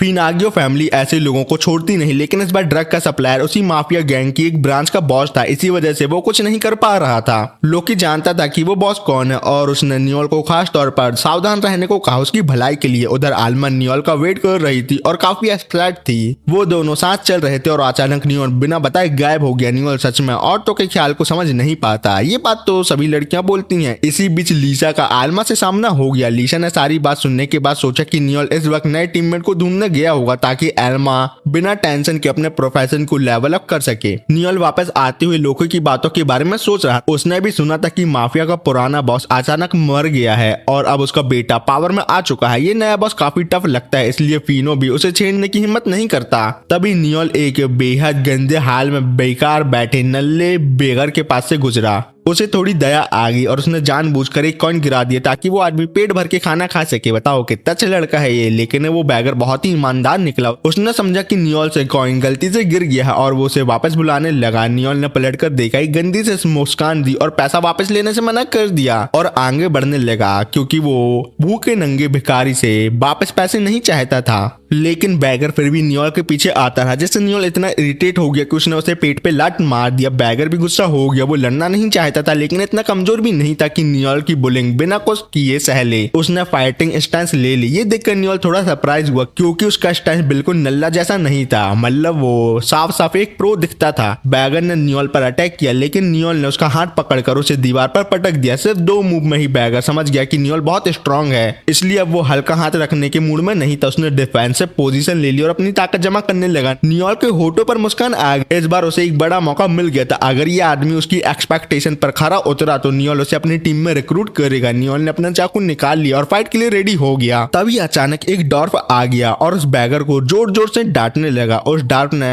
हाथ की रिंग से इलेक्ट्रिक करंट छोड़ा और सिर्फ एक नजर में ही बैगर दर्द के मारे बेहोश हो गया। नियोल तुरंत समझ गया कि ये एक स्लेव रिंग है और डॉर्फ ही उस बैगर का असली मालिक है। बैगर को हैंडल करने के बाद डॉर्फ ने नियोल की तरफ ध्यान दिया। उसने नियोल को लड़की समझ लिया और उसकी नीयत बिल्कुल गंदी थी। सिंपल शब्दों में वो नियोल को लड़की समझकर उसके साथ डाटा ट्रांसफर करना चाहता था। ये सुन के नियोल ने उसे बुरी तरह पीट डाला। नियोल ने झुककर उस डॉर्फ के गले पर गन रख दी और उसे सब कुछ सच सच बताने को धमकाया। डॉर्फ ने बताया कि वो साउथ के एक शहर से आया है और एक ऐसे परिवार के लिए काम करता था जो अंडरग्राउंड अनीरा कंट्रोल करता था। फंड की हेरा फेरी उसने कर दी, इसलिए वो भागकर इंपीरियल कैपिटल आ गया। ये सुनते ही नियोल को सब समझ आ लगता था कोगा, जो उस बैगर का नाम था, उसी डॉर्फ के द्वारा खरीदा गया फाइटर था जो अंडरग्राउंड अरीना में लड़ता था और बाद में इस शहर के एक ऑर्गेनाइजेशन का हिस्सा बन गया। इस तरह वो अपने पुराने परिवार से बच पाया। नियोल ने गन डार्क के मुंह में डालकर हिसाब लगाना शुरू किया। वो डार्क पहले से ही हंटेड था, इसलिए अगर वो यहाँ मार भी दिया जाए तो कोई बड़ी बात नहीं होती। अगर डार्क मर गया तो वो पैगर नियोल का हो जाता। उधर जब एल्मा को पता चला कि नियोल नए टीममेट ढूंढना चाहता है तो वो बिल्कुल खुश नहीं हुई। उसके हिसाब से नियोल को सिर्फ एक ही टीममेट चाहिए था जो वो खुद थी, और अगर कोई नया इंसान टीम में आया तो आल्मा उसे जान से मार देने को तैयार है। बड़ी पोजेसिव बंदी लगती है, काश मेरी वाली भी ऐसी ही होती। नियोल ने अपनी तरफ से गोली चलाई लेकिन डॉर्फ को मारा नहीं, क्योंकि नियोल एक निर्दयी व्यक्ति नहीं था, इसलिए उसने डॉर्फ को 10 सेकंड दिए कि वो उसकी नजरों से दूर हो जाए। भाई वो फ्लैश तो नहीं है जो इतनी जल्दी चला जाएगा। डर के मारे डॉर्फ ने कोगा के पेट में लात मारी ताकि वो होश में आ जाए और उसके साथ भाग सके, और कोगा सच में उठकर उसके पीछे भाग गया। ये देखकर नियोल काफी निराश हो गया। अगर कोगा थोड़ा भी मर्द होता तो अपने जालिम मालिक को आसानी से निपटा कर अपनी आजादी हासिल कर सकता था। नियोल को एक बहादुर भेड़िया चाहिए था, ना कि कोई सड़क छाप कुत्ता। इसके बाद नियोल वापस आ गया। जैसे ही लीसा ने उसे देखा उसने उसे तुरंत डांटना शुरू कर दिया कि वो आल्मा को बीच डेट पर छोड़ के कैसे चला गया था, कितना गंदा इंसान है वो। आल्मा नियोल को घूर रही थी जैसे आंखों से गोलियां चला रही हो। मजबूरन नियोल को दोनों को चाय पिलाने ले जाना पड़ा। चाय पीते हुए नियोल ने लीसा से पूछा कि क्या उसे रिसेंट टाइम में फैल रहे उस खतरनाक ड्रग के बारे में कुछ पता है। लीसा के खाली चेहरे से साफ समझ में आ रहा था कि उसे कुछ नहीं पता, तो नियोल ने उसे याद दिलाया कि वो जाकर वुल्फ को इस बारे में बताए और सावधान रहें सब लोग। ये पहली बार था जब नियोल ने किसी दूसरी टीम के लिए कंसर्न दिखाया हो, जिससे लीसा काफी ज्यादा सरप्राइज हो गई कि ये आज सूरज किस दिशा से निकला है जो नियोल इतनी अच्छी बातें करने लगा। लीसा का भी एक अपार्टमेंट था, इसलिए वो भी निकलने लगी। जाते जाते उसने आल्मा से प्रॉमिस किया कि नेक्स्ट टाइम उसे इस जगह से काफी अच्छे कैफे ले जाएगी, एक दोस्त बनकर ना कि कॉलीग। ये सुनकर आल्मा बहुत ही ज्यादा खुश हो गई और उसने तुरंत लीसा को अपनी BFF मतलब बेस्ट फ्रेंड बना लिया। लीसा ने जाते वक्त एक बार फिर से नियोल की तरफ देखा, लेकिन नियोल अब बिल्कुल ठंडा हो चुका था और पहले जैसा नहीं रहा था। लीसा के जाने के बाद नियोल फिर से उस ड्रग के बारे में सोचने लगा। वो ड्रग चुपचाप फैल रही थी और बहुत कम लोगों को इसके बारे में पता था। नियोल बस यही उम्मीद रख रहा था कि ये सब उसके लिए किसी बड़ी मुसीबत का कारण न बन जाए। इसी दौरान डॉर्फ कोगा को लेकर माफिया गैंग के पास मदद मांगने गया, और जहां वो गया वो द गैम्बिनियो गैंग का बॉस एल्बर्ट था, जो पूरा का पूरा पागल इंसान था, खिसकेला था मतलब। डॉर्फ का वांटेड पोस्टर पूरे इंपीरियल कैपिटल में लगा हुआ था और एल्बर्ट को उसकी मदद करने का कोई इरादा नहीं था। एल्बर्ट के लिए किसी गांव के माफिया के लिए अपने हाथ गंदे करना बेकार था, लेकिन मजा बढ़ाने के लिए उसने डिसाइड किया कि डॉर्फ और कोगा को स्टफ एनिमल बना दिया जाए। ये सुनते ही डॉर्फ पसीने में डूब गया। सोचता रहा शायद एल्बर्ट की धमकी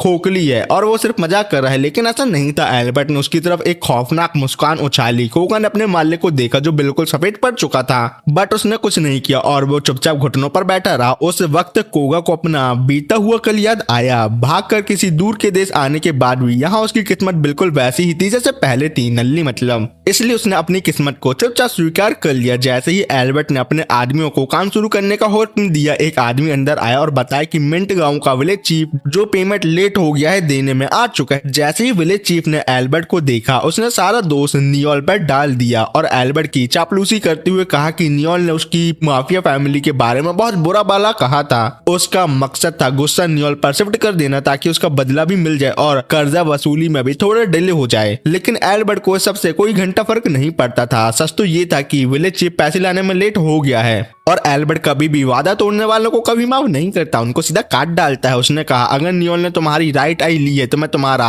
राइट आर्म लूंगा। फिर उसने कोगा को बुलाया। शुरू से ही उसे पता था कि कोगा ब्लेड स्वॉर्ड मैन है। उसने कोगा को हुक्म दिया कि वो अपनी लकड़ी के स्टाफ से विलेज चीफ का हाथ काट डाले। डॉर्फ बार बार कोगा को जल्दी करने के लिए कह रहा था, तो मजबूरन कोगा खड़ा हुआ और करने ही वाला था अपना काम, तब एल्बर्ट ने उसे रोका। उसने एक पिल मुंह में डाली और भंड स्टेट में चला गया। उसे लगता था कि खतरनाक सीन भंड होकर देखने में बहुत ही ज्यादा मजा आता है और कुछ नहीं। विलेज चीफ को अभी भी यकीन नहीं हो रहा था कि कोगा एक लकड़ी के स्टाफ से उसका हाथ काट सकता है, या तो वो सबको नल्ला बना रहा है। लेकिन सिर्फ एक सेकंड में उसका हाथ जमीन पर गिर चुका था, जिससे विलेज चीफ को डैमेज का दर्द महसूस होना तक मुमकिन नहीं हो पाया। जब खून बहना शुरू हुआ तब जाकर वो चीखने लगा, पर ये सीन देखकर एल्बर्ट पागलपन से हंसने लगा क्योंकि वो क्रैक है ना थोड़ा। यही मौका देखकर डॉट ने एल्बर्ट के सामने कोगा की तारीफ शुरू कर दी। उसने बताया कि कोगा हमेशा से ही बेहद ताकतवर रहा है और अंडरग्राउंड अरीना में हमेशा चैंपियन है। अगर एल्बर्ट चाहे तो वो कोगा को उसे देने को तैयार है। इतना सब देखने के बाद कोगा एक सस्ता सौदा था और एल्बर्ट के लिए मना करना नामुमकिन था। इस तरह कोगा का मालिक बदल गया। फिर एल्बर्ट के आदमी कोगा को कपड़े बदलने के लिए ले गए क्योंकि वो मैला कुचला दिख रहा था। अभी कपड़े बदलते वक्त कोगा को अपना पूरा पास्ट याद आ गया। जब से ही वो ऐसा इंसान था जिसे कोई नहीं चाहता था। उसका बाप एक अमीर व्यापारी था और उसकी माँ बहुत ही ज्यादा खूबसूरत औरत। ऐसी फैमिली जिनके पास सब कुछ था, बस एक बच्चा नहीं था।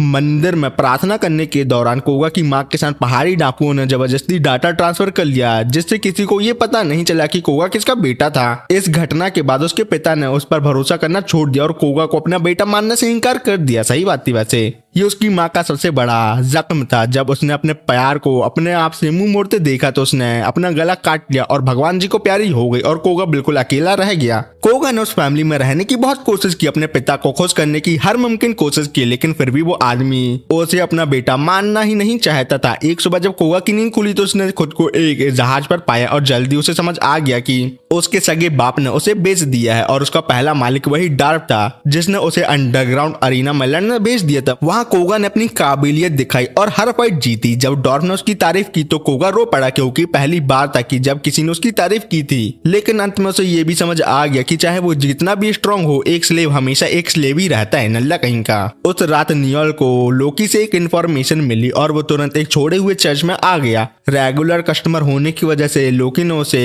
खास तौर पर बुलाया था एक सीक्रेट बताने के लिए, जो ये था कि गैम्बनियो फैमिली नियोल की जान के पीछे पड़ चुकी है। तभी नियोल ने एक अजीब सी आवाज सुनी और तुरंत समझ गया कि लोकी भाई ने उसे धोखा दे दिया है। बताओ, लड़की तो धोखा देती है, अब अपने भाई लोग भी धोखा देने लगे। लोकी ने धोखा दिया है ये जान के नियोल ने गन निकाल के लोकी के चेहरे पर ही रख दी और पूछा कि उसने ऐसा क्यों किया। पर लोकी के पास कोई भी रास्ता नहीं था क्योंकि उसे गैम्बलियो फैमिली ने मजबूर किया था। उसने हाथ उठाकर सरेंडर कर दिया और कहा कि नियोल जो चाहे कर सकता है क्योंकि वो खुद भी अपने आप से बहुत ही ज्यादा शर्मिंदा हो चुका है ये सब करने की वजह से। पर नियोल ने अपने दांत पीस लिए लेकिन गोली नहीं चला पाया। उसने सिर्फ लोकी को जाने को कहा क्योंकि वो उसे अपना बहुत अच्छा दोस्त मानता है, भाई जैसा। इसलिए नियोल उसे इस बार छोड़ रहा है और साथ ही ये भी कहा कि अब उसे गैम्बनियो फैमिली से जरने की कोई जरूरत नहीं है क्योंकि नियोल खुद उनका पूरा खानदान मिटा देने वाला है। तभी अंधेरों में से कोगा बाहर आया। हैरान था कि जो आदमी पहले उसे पैसे दे रहा था वही अब उसका पहला टारगेट बन चुका है। कोगा ने सच बताया कि वो लड़ना नहीं चाहता लेकिन वो अपने मालिक के हुक्म को भी तोड़ नहीं सकता। एल्बर्ट ने कोगा को अपना स्लेव बना के नियोल को मारने का पहला काम दिया है, जिसके बाद कोगा ने गहरी सांस ली और जोर से चिल्लाया, फिर अपनी सारी स्किल और प्रोफेशन नियोल के सामने रख दी। इससे नियोल समझ गया कि कोगा एक फेयर फाइट चाहता है। अगर ऐसा है तो नियोल भी पूरी ताकत से लड़ेगा। उसने भी अपनी सारी एबिलिटी रिवील कर दी। लड़ाई शुरू हो गई। पलक झपकते ही कोगा नियोल की सारी गोलियों से बचकर उसके बिल्कुल पास आ गया। स्मूच लेने के लिए नहीं मेरे भाई लोग, नियोल को मारने के लिए। तो नियोल ने गैपरिंग हुक का यूज करके छत उड़ा दी और कोगा की इतनी खतरनाक स्पीड देखे वो बहुत ही ज्यादा सतर्क हो गया। इस पॉइंट पर नियोल ने कोगा पर फायर बुलेट चलाई। फ्रंट लाइन प्रोफेशन वालों के पास फायर रेजिस्टेंस होती है लेकिन नियोल की आग नॉर्मल नहीं थी। इतना करीब से नियोल को पूरा भरोसा था कि कोगा से बच नहीं पाएगा, लेकिन कोगा ने नियोल की आग को काट दिया। लेकिन वो आग को नहीं, हवा को काट रहा था जिससे फ्लेम बुझ गई। दोनों छत पर लड़ने लगे। ये जिंदगी और मौत की लड़ाई थी, इसलिए नियोल ने अपनी हर एक एबिलिटी यूज की।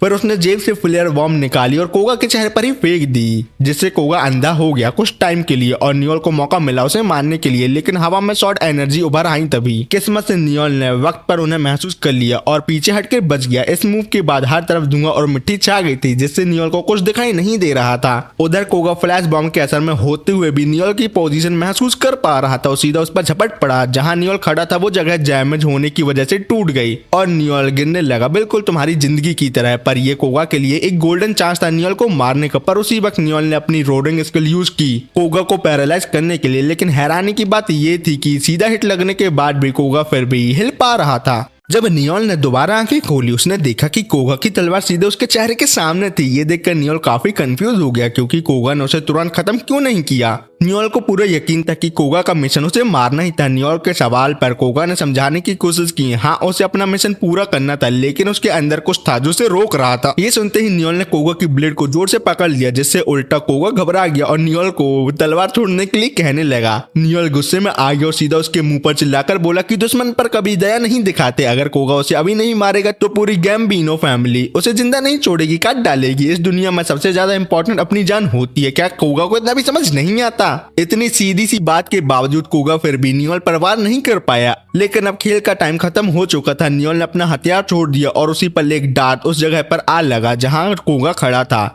ये आलमा थी, वो मदद के लिए आ चुकी थी। आलमा मुस्कुराई और कोगा को याद दिलाया कि नियोल को जमीन पर गिराने का हक सिर्फ उसी का है। एक ऐसी बंदी तो मैं भी डिजर्व करता हूँ। इसी वक्त नियोल ने अपनी चोट पकड़ी और गिर पड़ा। असल में फाइट शुरू होने से पहले ही नियोल ने अपनी कम्युनिकेशन स्किल यूज करके आलमा को मदद के लिए बुला लिया था। और अच्छी बात ये थी कि वो बिल्कुल टाइम पे आ गई। आलमा ने नियोल से पूछा कि क्या वो कोगा को मार सकती है। नियोल का जवाब था क्यों नहीं। ये सुनते ही आलमा के चेहरे पर एक खौफनाक मुस्कान आ गई और वो कोगा पर टूट पड़ी। पर कोगा पसीने में भीग गया। वो बस किसी तरह बार को रोक पाया और आलमा को रुकने के लिए समझाने लगा। उसने कहा कि उसकी तलवार कभी किसी औरत को नहीं काट सकती। ये बात आलमा को थोड़ी चुभी क्योंकि कोगा बार बार खुद को उससे बेहतर समझ रहा था। इसलिए आलमा ने अपनी स्किल यूज करके अपनी स्पीड बढ़ा और कोगा के इर्द गिर्द घूमकर उसका ब्लाइंड स्पॉट ढूंढने लगी। लेकिन हैरानी की बात यह थी कि कोगा ने आंखें बंद कर ली थी और आलमा के सारे अटैक और हिडन वेपन खुद ब खुद डिफ्लेक्ट हो गए थे। ये देखकर नियोल को तुरंत समझ आ गया कि दुनिया में हमेशा कोई ना कोई ताकतवर होता है। कोगा की स्किल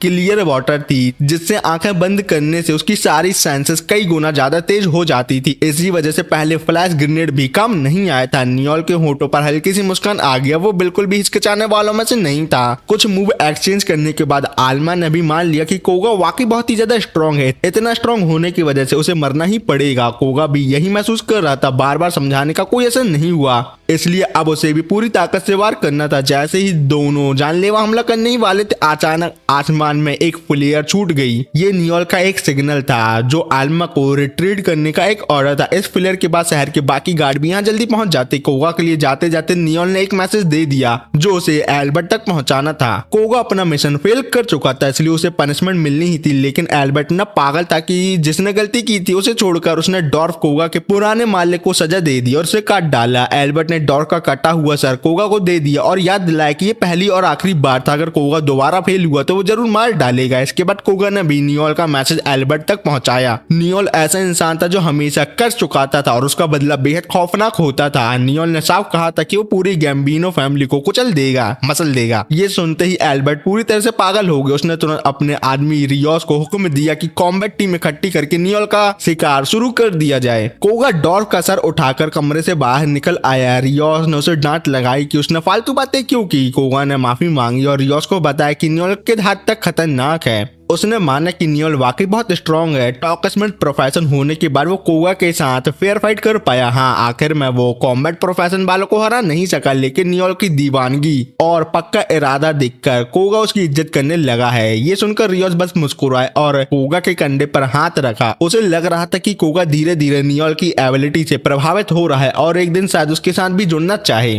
कुछ देर बाद एल्बर्ट अपने लोगों के साथ टैवरन में नियोल से मिलने आया। मिलते ही उसने नियोल को गंदा और नीच बोलना शुरू कर दिया। नियोल भी पीछे नहीं हटा और उसे पलटकर गालियां देने लगा, वो भी दाली वाली। एल्बर्ट भी ज्यादा बर्दाश्त नहीं कर पाए क्योंकि इतनी गंदी गाली किसको पसंद आती है। उसने तुरंत चाकू निकालकर नियोल का चेहरा काटने ही वाला था कि एक बड़ा सीकर बीच में आ गया, वो भी पहले वाला। उसने साफ कहा कि उसे एल्बर्ट और नियोल के बीच की दुश्मनी से कोई लेना देना नहीं है। गुइया के खेत में जाओ, लेकिन ये टैवरन सिर्फ सीकर के लिए रिजर्व है और यहाँ लड़ाई करना मना है। अगर एल्बर्ट ने जबरदस्ती की तो चाहे वो कोई भी हो, सब उसे मार डालेंगे। ये धमकी सुन के एल्बर्ट गुस्से से भर गया और अपने लोगों को हुक्म दिया कि उस आदमी को मार डालो, काट डालो। लेकिन रियोस ने झुककर एल्बर्ट के कान में कहा कि यहाँ लोगों को मारना आसान है, लेकिन वो बाद में गॉड फादर को क्या जवाब देगा। ऊपर से वो लोग ऑलरेडी बैंड ड्रग बेचने के लिए सर्वेलेंस में थे। अगर यहाँ मौजूद सभी सीकर को मार दिया जाए तो पूरी गैंग खत्म हो जाएगी। हालांकि एल्बर्ट का हुक्म आखिरी होता है और अभी भी एल्बर्ट जिद करता रहता है रियोस इन सीकर को काट डालेगा। ये सब सुनकर एल्बर्ट थोड़ा हिचकिचाए और नियोल जोर जोर से हंसने लगा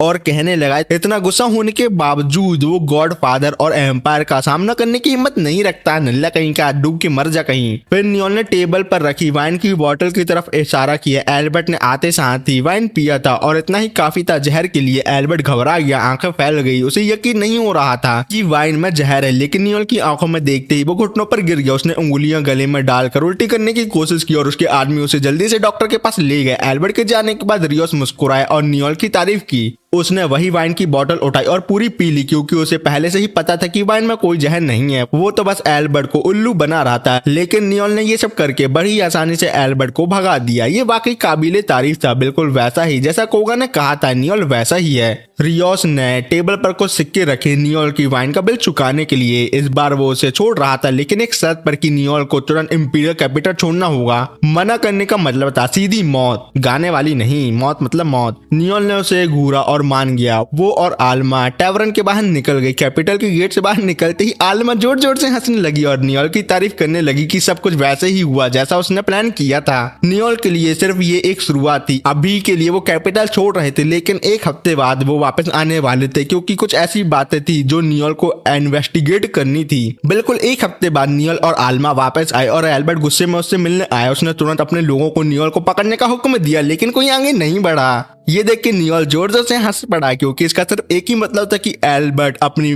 बॉस की पोजीशन खो चुका है। उसी दिन दोपहर को सब कुछ हो चुका था। रियोस और उसके लोग ने एल्बर्ट को बिना बताए एक सीक्रेट मीटिंग की थी। वो लोग एल्बर्ट से तंग आ चुके थे। वो इस माफिया दुनिया में पहले वार से प्रभावित होकर आए थे, किसी पागल एल्बर्ट के लिए नहीं। इसी वक्त नियोल उनके पीछे आया। रियोस के कहने पर वो कैपिटल छोड़ गया था, लेकिन अब वो लोकी का एक गिफ्ट लेकर लौट के आया है। नियोल के पास एल्बर्ट का बर्थ सर्टिफिकेट था, जो साबित करता था कि वो पहले बॉस का बेटा ही नहीं है। लोकी ने कंफर्म किया कि पिछला बॉस ये बात अच्छे से जानता था, लेकिन शायद एल्बर्ट की माँ के लिए कुछ जज्बात होने की वजह से उसने एल्बर्ट को अपना लिया। लोग सही कहते हैं, लड़के अपने प्यार में किसी और के बच्चे को भी अपना सकते हैं। फिर ये इन्फो देने के बाद लोकी जाने ही वाला था कि नियोल ने उसे रोका। उसने लोकी को पिछले बॉस की मौत के बारे में जांच करने को कहा। नियोल को शक था कि एल्बर्ट ने उसे जहर देकर मारा है। अब प्रेजेंट में नियोल की सारी प्रेडिक्शन सही साबित हो चुकी थी। एल्बर्ट ने बॉस के डॉक्टर के साथ मिलकर उसे मार दिया था। सबूत बिल्कुल क्लियर थे। इसलिए रियोस गुस्से से एल्बर्ट का कॉलर पकड़कर उसे उठाना चाहता था और एक ही बार में उसका काम खत्म कर देना चाहता, लेकिन फिर भी एल्बर्ट वही था जिसे पिछले बॉस ने अपना सक्सेसर चुना था और रियोस इस बात को इग्नोर नहीं कर सकता था। इसलिए उसने एल्बर्ट को एक आखिरी मौका देने का फैसला किया। रियोस ने नियोल और आल्मा की तरफ इशारा किया और कहा कि एल्बर्ट यहाँ मौजूद किसी भी आदमी को चुन सकता है जो इन दोनों से लड़े उसके बदले में। अगर एल्बर्ट जीत गया तो उसे बॉस अच्छे से मान लिया जाएगा, नहीं तो वो गुइया के खेत में जाए। जैसे ही रियोस ने ये कहा, अपना रंग बिरंगा फिनो वहां आ गया। उसे देखते ही एल्बर्ट का चेहरा सफेद पड़ गया और वो कहने लगा कि फिनो यहाँ क्यों था। तो फिनो ने बड़ी सी मुस्कान के साथ उसका मजाक उड़ाया और कहा, ऑफ कोर्स वो नियोल के साथ होने वाले डुअल को अपनी आंखों से देखने आया है और कुछ नहीं। फिनो यहाँ इसलिए आया था क्योंकि नियोल ने उसे खुद यहाँ बुलाया था। वो फिनो के लिए जो हमेशा से गैम्बलिनो फैमिली को कुचलने का मौका ढूंढ रहा था, नियोल द्वारा दिया गया ये मौका वाकई लाजवाब था और कुछ नहीं। एल्बर्ट की तरफ देखे तो वो अभी भी इस अजीब से बैटल में हिस्सा लेने के लिए राजी नहीं था। उसके लिए ऐसा करने का कोई मतलब ही नहीं था। ये देखकर फिनो गुस्से में आ गया। उसने एल्बर्ट का चेहरा पकड़ लिया और जोर से चिल्लाया कि एक बॉस होते हुए उसने गैंग का सिर्फ अपमान ही किया है, नल्ला नकारा कहीं का। और ये एल्बर्ट का आखिरी मौका था। अगर वो अभी भी बहाना बना रहा है तो उसे यहाँ मार दिया जाएगा। खल्लास मतलब सीधी धमकी से एल्बर्ट बुरी तरह डर गया। और क्या करता वो, कांपते हुए उसने पूछा कि अगर वो जीत गया तो क्या होगा? ट्रॉफी मिलेगी। रियोस ने पहले ही बता चुका था अगर एल्बर्ट जीत गया तो वो बॉस बना रहेगा। ऊपर से फिनो ने वादा किया कि वो गॉडफादर के सामने उसके लिए बोलेगा। इस तरह फेक ड्रग बेचने का मामला भी खत्म हो जाएगा। एल्बर्ट ने इधर उधर देखा और कोगा को चुन लिया, बिल्कुल वैसे ही जैसे नियोल ने प्रेडिक्ट किया था। इसकी सिर्फ एक वजह थी कि कोगा एक स्लेव कॉन्ट्रैक्ट से एल्बर्ट द्वारा बंधा हुआ था और इसी वजह से वो एल्बर्ट को धोखा नहीं दे सकता था। ऐसा एल्बर्ट सोचता था, जो सही है। आल्मा मुस्कुराई। अगर ऐसा ही है तो वो अभी कोगा को मार सकती है, खल्लास कर देगी। पर नियोल ने आल्मा के कंधे पर हाथ रखा और उसे पीछे हटा दिया बगरेधर से। इस बैटल में कोगा का सामना वो खुद करेगा। ये तीसरी बार था जब नियोल का सामना कोगा से हो रहा था। कोगा ने नियोल की तरफ देखा और उसके पसीने छूट गए, क्योंकि नियोल हमेशा की तरह एक बेहद कॉन्फिडेंट नजर से देख रहा था उसको, जैसे जीत पहले से ही उसकी पक्की हो। लेकिन ये बात कोगा को खुशी दे रही थी। कोगा को कोई पता नहीं हो रहा था कि वो खुश क्यों है, पर उसे इतना पता था कि नियोल ने कोई ना कोई स्ट्रैटेजी तैयार रखी है। अब देखना था नियोल कैसे इस्तेमाल करेगा उस स्ट्रैटेजी को अपनी लड़ाई में। जैसे ही फिनो का सिग्नल मिला, दोनों बैटल में कूद पड़े। नियोल ने तुरंत एक आइस बुलेट फायर की, जिससे पूरा बैटल अरीना बर्फ में जम गया और एल्बर्ट के चेहरे पर एक तीखी मुस्कान आ गई। वो काफी कॉन्फिडेंट था कि वो ही मैच को जीतेगा, क्योंकि आखिरकार नियोल सिर्फ एक टॉक स्मिथ का नल्ला प्रोफेशन वाला था। वो कैसे कोगा जैसे कॉम्बैट प्रोफेशन को हरा सकता था। आइस रिंग के अंदर कोगा और नियोल लगातार मूव एक्सचेंज कर रहे थे। इसी दौरान कोगा ने अपनी तलवार सीत में डाल ली, जिसे देखकर नियोल चौंक गया। वो तुरंत समझ गया कि कोगा अपनी पहली फ्लैश फ्लैश टेक्निक यूज करने वाला है, तलवार निकालने की स्पीड को मैक्सिमम तक ले जाने वाली टेक्निक। अगर नियोल कोगा के अटैक रेंज में आ गया तो वो पल भर में मारा जाए, लेकिन जब पहले से सब कुछ पता हो तो डरना भी कम हो जाता है। इसलिए नियोल ने भी अपना प्लान तैयार रखा था। नियोल ने अपनी गन फेंक दी और कोगा को बताया कि उसकी गन में बिल्कुल भी बुलेट नहीं बची, इसलिए अगला मूवी फाइट का फैसला करेगा कि कौन जीतेगा और कौन हारेगा। पर नियोल ने अपनी तलवार निकाली और सीधा आगे बढ़ गया। कोगा काफी कॉशियस था, उसे पूरा यकीन था कि नियोल के पास कोई ना कोई चाल जरूर होगी, इसलिए वो बिना सोचे समझे अटैक नहीं कर रहा था। जैसे ही नियोल उसके अटैक रेंज में आया, कोगा ने जानलेवा शॉर्ट स्ट्राइक डाल दी, लेकिन नियोल बिल्कुल पागलपन पर उतर आया। उसने अपना दाहिना हाथ उसकी तलवार पर लगा दिया और कोगा का अटैक रोक दिया और उसकी तलवार को झटक कर दूर गिरा दिया, जिससे कोगा घबरा गया। उसने तुरंत नियोल के पेट में लात मारी और अपनी तलवार उठाने के लिए पीछे हटा। इसके बाद ऐसे भयानक और लगातार अटैक हुए कि पूरी आइस अरीना ही टूट गई। नियोल बाहर जा गिरा और कोगा ने मौका देखकर पीछा किया और सीधा नियोल के सीने पर एक गहरा कट मारा। उस पल अटैक बिल्कुल सही लगा था, लेकिन कोगा को कुछ गड़बड़ महसूस हुई। जैसे ही उसने देखा, नियोल ने उसके सामने एक मैगजीन फेंक दी। इतनी क्लोज रेंज पर कोगा अटैक डॉज नहीं कर पाया, इसलिए मैगजीन फट गई और कोगा का जिस्म धीरे धीरे जमने लगा। और इसी पल का इंतजार नियोल कर रहा था। वो तेजी से आगे बढ़ा और एक फाइनल किक मारी, जिससे कोगा जोर से खून थूकता हुआ जमीन पर गिर गया। इसी वक्त कोगा को अपना दर्दनाक पास्ट याद आ गया। पैदा होने से ही वो कमजोर था, कभी किसी का विरोध करने की हिम्मत नहीं हुई उसकी। जब तक उसे स्वॉर्ड स्लेव प्रोफेशन नहीं मिला था, कोगा ने दीवानगी से ट्रेनिंग की, अपनी स्किल बढ़ाई, लेकिन आखिर में वो वही कमजोर इंसान रह गया जो सिर्फ दूसरों के हुक्म मानता था। पर नियोल अलग था। टॉक स्मिथ होने के बावजूद वो हमेशा पूरे कॉन्फिडेंस के साथ लड़ता था। बैटल खत्म हो चुकी थी। नियोल और आल्मा तुरंत वहां से निकल गए। इस बार रियोस और उसके ग्रुप पर नियोल का एक एहसान हो गया था, लेकिन नियोल को न उस एहसान की परवाह थी, ना ही उसे वापस चुकवाने की जरूरत। नियोल की इन बातों को सुन के रियोस को समझ आ गया कोगा नियोल की इतनी इज्जत क्यों करता है। फिर आल्मा नियोल को एक कमरे में ले गई ताकि उसकी चोटों पर बैंडेज लगा सके। वो गुस्से में थी और नियोल को डांट रही थी कि उसने अपनी रिस्पॉन्सिबिलिटी क्यों नहीं निभाई। साफ तौर पर लड़ने का काम उसका था और नियोल कमांडर था जो सब चीज कमांड करता था। फिर वो बार बार उसका काम क्यों छीन रहा था। औरत से बहस करना मुश्किल होता है, इसलिए नियोल ने तुरंत माफी मांग ली, जो हम सब लोग अपनी रियल लाइफ में भी अप्लाई कर सकते हैं। तभी फिनो अंदर आए। वो नियोल से अकेले में बात करना चाहता था, इसलिए उसने आल्मा को बाहर जाने को कहा। बिना घुमा फिरा के उसने सीधा मेन बात कह दी। फिनो ने नियोल को अपनी माफिया फैमिली ज्वाइन करने का ऑफर दिया। अगर नियोल मान जाता तो वो तुरंत गैम्बिनो गैंग का बॉस बन सकता था। शर्तें काफी अच्छी थी, लेकिन नियोल ने फिर भी मना कर दिया, क्योंकि नियोल अपनी मर्जी का मालिक था, इसलिए वो किसी के नीचे काम करने वालों में से नहीं था। लेकिन ये बात सुनकर फिनो मुस्कुराया और अपना हाथ उठाकर नियोल को अपनी प्रोफेशन दिखाई। तब नियोल को एहसास हुआ कि ना जाने कब से उसका दिल फिनो के हाथ में था। ये स्काउट ग्रुप की एक स्किल थी जिसका एक्टिवेशन कंडीशन ही था कि सामने वाला व्यक्ति वीनो को 2 बार मना करे, और नियोल ये कंडीशन पूरी कर चुका था। अब फिनो को नियोल के साथ खेलने का कोई शौक नहीं था। जो कुछ उसने देखा उससे के बाद उसे पूरा यकीन हो गया था कि अगर आज नहीं तो कल नियोल उसकी फैमिली के लिए बहुत बड़ा खतरा बनेगा, इसलिए बेहतर था उसे अंडे में ही कुचल दिया जाए। ये बात कहने के बाद एक बार फिर फिनो ने नियोल से पूछा कि क्या वो उसकी माफिया फैमिली ज्वाइन करना चाहेगा या नहीं। मना करेगा तो उसकी मौत पक्की है और वो काट डाला जाएगा। इतनी धमकी के बावजूद नियोल बिल्कुल नहीं डरा, बल्कि वो सीधा फिनो के पास गया और उसे धमकी दी कि अगर मारना है तो यही मारो, और वो भी अभी। एक बदनाम माफिया फैमिली का सदस्य होते हुए कमजोर को मारना सिर्फ एक बुजदिली है, और अगर ये बात सभी के सामने आ गई तो उसकी पूरी इमेज की खचड़ा हो जाएगी। फिनो ने जैसे ही अटैक किया, नियोल ने भी ऐलान कर दिया, अगर तुमने अटैक किया उसी वक्त से तुम्हारी फैमिली का खात्मा तैयार हो जाएगा।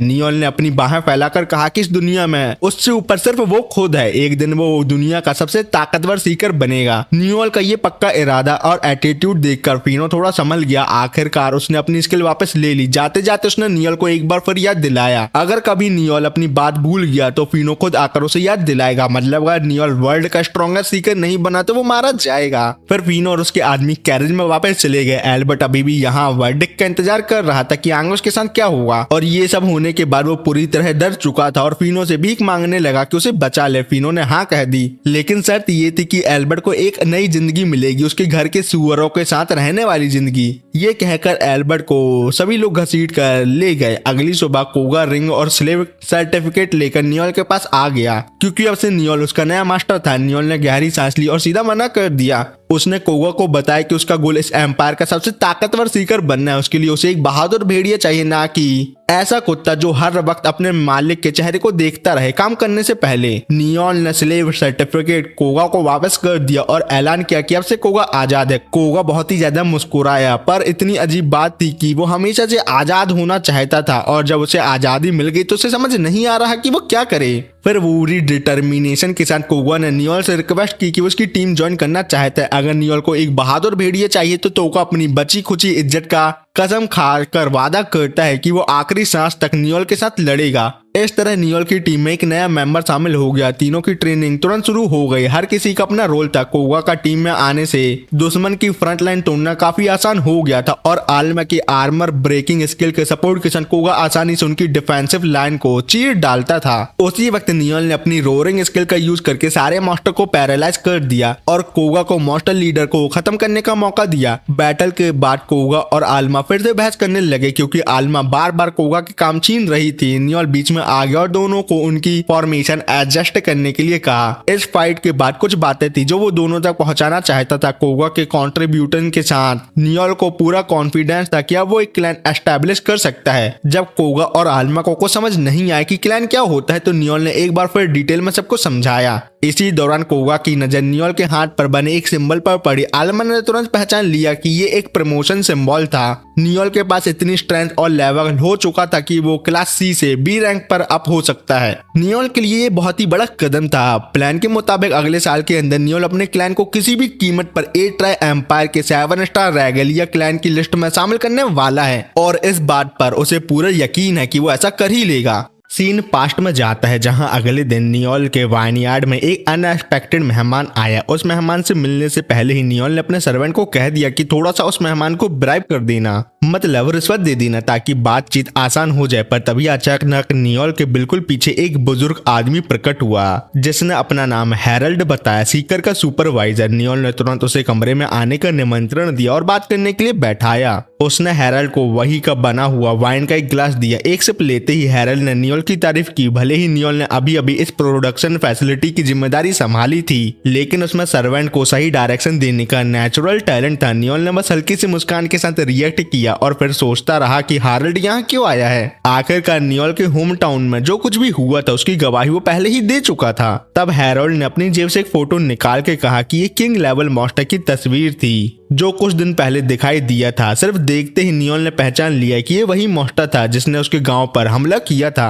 और नियोल पहले से ही जानता था कि ये मॉन्स्टर अभी तक जिंदा है क्योंकि उस रात के भयानक युद्ध के बाद 2 चीज गायब हो गई थी। पहली उस मॉन्स्टर की लाश और दूसरी उसके दादा का बैटल एक्ट। हैरल्ड गंभीर हो गया और नियोल को बताया कि कुछ दिन पहले इस मॉन्स्टर ने एक और शहर पर हमला किया था। लीड गिल्ड निडान ने उसे खत्म करने का मिशन लिया था लेकिन वो बुरी तरह फेल हो गई, जैसे मैं अपनी लव लाइफ में हो गया। और जब दूसरी गिल्ड मदद करने के लिए आई तो मॉन्स्टर भागकर वापस एबिस में चला गया। आमतौर पर मॉन्स्टर दिखाई देने के बाद भागते नहीं हैं, लेकिन इस मॉन्स्टर में जैसे अपनी खुद की कॉन्शियसनेस थी। इसी वजह से हैरल्ड को शक हुआ कि ये सिर्फ किंग लेवल तक नहीं है बल्कि वैलियंट लेवल तक पहुंच चुका है। हैरल्ड ने एबिस के बारे में और कई जानकारी दी, जैसे एबिस के टोटल 13 लेवल होते हैं जिन पर 10 महान राजा राज करते हैं। हर एक के पास इतनी ताकत है कि वो पूरी दुनिया को तबाह कर सके और इतिहास के मुताबिक आखिरी बार किसी वैलियंट को 40 साल पहले देखा गया था। सिर्फ कुछ ही पलों में उसने 3 राज्यों को मिटा डाला था, काट डाला था और फिर नियोल के दादा की टीम ने उसे खत्म किया था। ये बात कि नियोल के दादा उसे वापस एबिस में धकेल पाए इंसानियत के लिए एक चमत्कार थी, लेकिन इस बार मामला अलग था। ऐसा मॉन्स्टर था जिसे ओवर डेथ भी नहीं रोक पाया था। हैरल्ड बहुत ही ज्यादा चिंतित था क्योंकि ये प्रॉब्लम पूरी ह्यूमैनिटी के लिए एक बहुत बड़ा खतरा बन सकती है। ये सब सुनते ही नियोल के चेहरे पर अनजाने में एक मुस्कान आ गई जिसे देखकर हैरल्ड थोड़ा चौंक गया। उसने कहा कि वाकई नियोल की आंखें बिल्कुल उसके दादा जैसी हैं। हैरल्ड ने माना कि वो सिर्फ नियोल का हालचाल देखने आया था, लेकिन शायद उसकी चिंता बेकार थी। अगली सुबह नियोल आलमा और कोगा को लेकर क्लैन एस्टेब्लिशमेंट इंटरव्यू के लिए हैरल्ड के ऑफिस गया। वेटिंग रूम में बैठे कोगा बहुत नर्वस था। ये उसका पहला इंटरव्यू था और उसे लग रहा था अगर उसने कुछ गलत बोल दिया तो नियोल का सपना पूरी तरह से टूट जाएगा। आलमा साइड में बैठकर उसे छेड़ रही थी। दोनों इतना शोर मचा रहे थे कि नियोल को काफी इरिटेशन हो रही थी। थोड़ी देर बाद हैरल्ड आया और इंटरव्यू शुरू हुआ। क्लैन बनाने के लिए जो भी जरूरी था उसकी नियोल ने पूरी तैयारी रखी थी। फिर भी हैरल्ड ने उनका क्लैन का प्रपोजल ही रिजेक्ट कर कर दिया। उसने सीधा साफ बताया कि इंपीरियल कैपिटल में नए नियम आए हैं, अब सिर्फ वही लोग क्लैन बना सकते हैं जो वाकई ताकतवर हों, ना कि वो जो बस मिनिमम कंडीशन पूरी करते हैं, जैसे नियोल का ग्रुप जो नल्ला है अभी।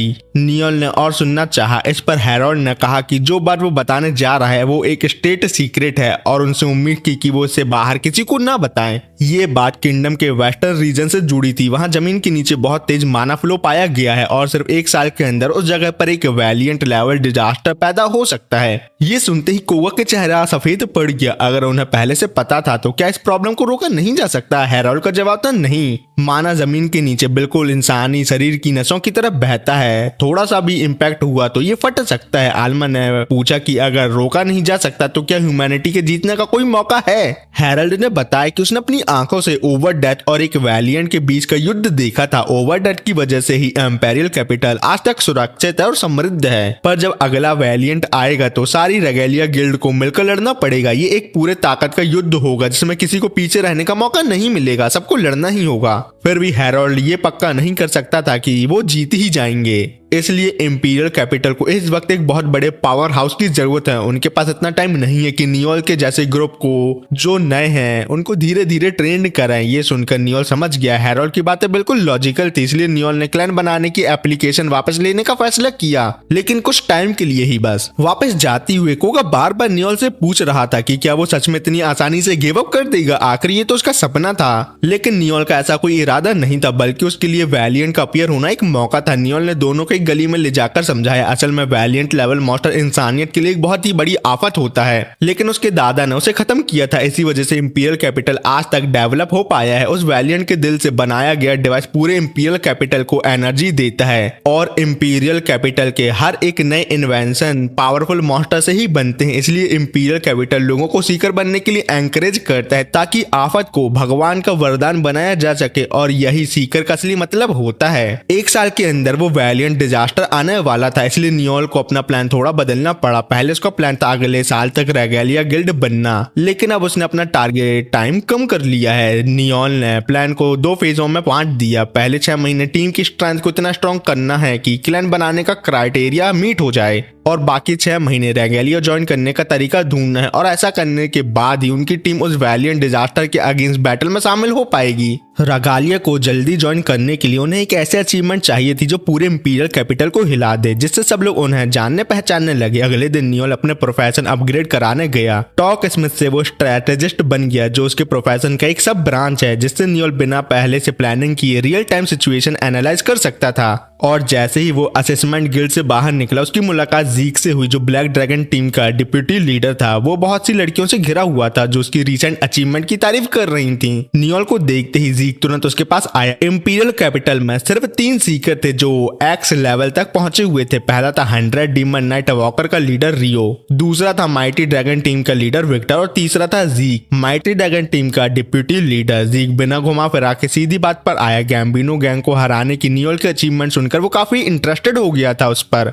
इसलिए उसने नियोल को अपनी माइटी ड्रैगन टीम ज्वाइन करने का इनविटेशन दिया, पर नियोल ने बिना सोचे समझे मना कर दिया। जैसे स्टीव हैरिंगटन को नैन्सी ने रिजेक्ट किया था ना, वैसे ही। पर ये बात सुन के नियोल ने तलवार पकड़ ली और नियोल को धमकाया, लेकिन नियोल बिल्कुल शांत रहा और उसे प्रवोक करते हुए बोला कि वो किसी के अंडर काम नहीं करेगा। अगर मजबूरी भी हो तो वो सिर्फ स्ट्रॉन्ग इंसान के अंदर ही काम करना चाहेगा। इंपीरियल कैपिटल में 3 सबसे स्ट्रॉन्ग सीकर हैं। विक्टर अब बूढ़ा हो चुका है, इसलिए सिर्फ लियो और जीक बचे। अगर जीक चाहता है कि नियोल उसके अंडर आए तो उसे प्रूव करना होगा कि वो स्ट्रॉन्ग है। ये कहकर नियोल वहां से चला गया। ये क्या बात हुई? उसी वक्त 2 सीकर ने जीक को पहचान लिया और उसे इंपीरियल कैपिटल का दूसरा सबसे स्ट्रॉन्गेस्ट आदमी कहा। ये बात जीक को और भी ज्यादा गुस्सा दिला गई, क्योंकि उसका और लियो का कभी प्रॉपर डुअल नहीं हुआ था। फिर भी सब लोग लियोल को सुपीरियर मानते थे और उसे कमजोर। नियोल बाहर जाते हुए दिखा, लेकिन असल में वो एक कोने में छुपकर ये सब कुछ सुन रहा था। अब उसने जीक की वीकनेस पकड़ ली थी। इसी बीच जंगल के गहरे हिस्से में आल्मा और लीसा प्रैक्टिस डुअल कर रही थी। कई राउंड के बाद भी लीसा ही जीत रही थी, तो उसने आल्मा को सलाह दी कि वो फ्रंट लाइन के लिए बिल्कुल सूट नहीं करती। तभी वहां एक और लड़की लीसा से मिलने आई। वो ऑफेलिया थी, लीसा के होम टाउन की बहन जैसी दोस्त। लीसा ने आल्मा का उससे इंट्रोडक्शन करवा दिया। ऑफेलिया के लिए नहीं आई थी, बल्कि अपनी पूरी टीम के साथ आई थी। उसकी टीम में सिर्फ 4 लोग थे, लेकिन सबके सब स्ट्रॉन्ग और रिलायबल थे।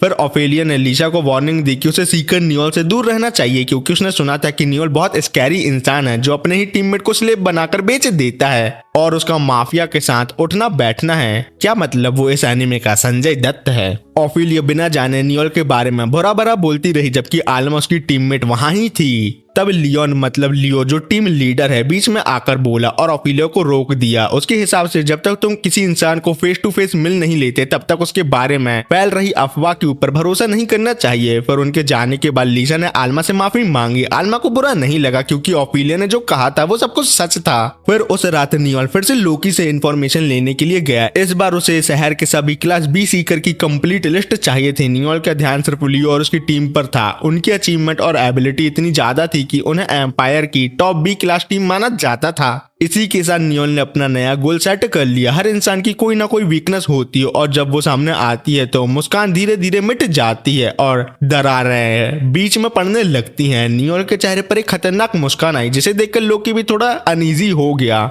और समझ गया कि नियोल फिर से कोई पागलपन भरा प्लान बनाने वाला है। इंपीरियल प्रिजन के अंदर पपेट नाइट ह्यूगो अपने रूम में चुपचाप सिमट कर बैठा हुआ था जब एक प्रिजन गार्ड उसके पास आया और उसे बाहर बुलाया और कहा कि कोई उससे मिलना चाहता है। उससे मिलने आया था नियोल। नियोल को देखकर ह्यूगो बिल्कुल हैरान नहीं हुआ क्योंकि नियोल पहले भी कई बार यहाँ आ चुका था उससे मिलने। नियोल ने पहले ही ह्यूगो को अपना पर्पस बता दिया था। ह्यूगो के अंदर एक किलिंग डीमन का कंट्रोल था जिसकी वजह से उसने बहुत से खौफनाक कांड किए थे और अब वो एग्जीक्यूशन का इंतजार कर रहा था। लेकिन नियोल बिल्कुल भी नहीं चाहता था कि ह्यूगो मारा जाए, बल्कि वो उसे यहाँ से निकाल कर अपना टीममेट बनाना चाहता था। पगलैट है मेरे ख्याल से थोड़ा सा। नियोल इतनी मेहनत इसलिए कर रहा था क्योंकि ह्यूगो का प्रोफेशन बहुत ही रेयर था। वो एक प्रोडक्शन टाइप सीकर था जो कई पपेट सोल्जर को एक साथ कंट्रोल कर सकता था। साथ ही ह्यूगो एक जीनियस सीकर माना जाता था। उसकी एडेप्टेबिलिटी और स्ट्रेंथ दोनों ही परफेक्ट थे, लेकिन इन्हीं क्वालिटीज की वजह से ह्यूगो हमेशा अकेला ही रहा। उसने कभी कोई टीममेट नहीं बनाए और उसे जरूरत भी नहीं थी क्योंकि उसके पास उसके पपेट जो थे। पर इस जिंदगी से थककर उसने सीकर बनना ही छोड़ और एक पपेट आर्टिस्ट की तरह जीने लगा। जिंदगी में उसने सक्सेस भी पाई, लेकिन आगे क्या होगा कौन जान सकता है। जैसे क्या भरोसा मैं खुशी खुशी भगवान के पास चला जाऊं। वापस प्रेजेंट में आते हुए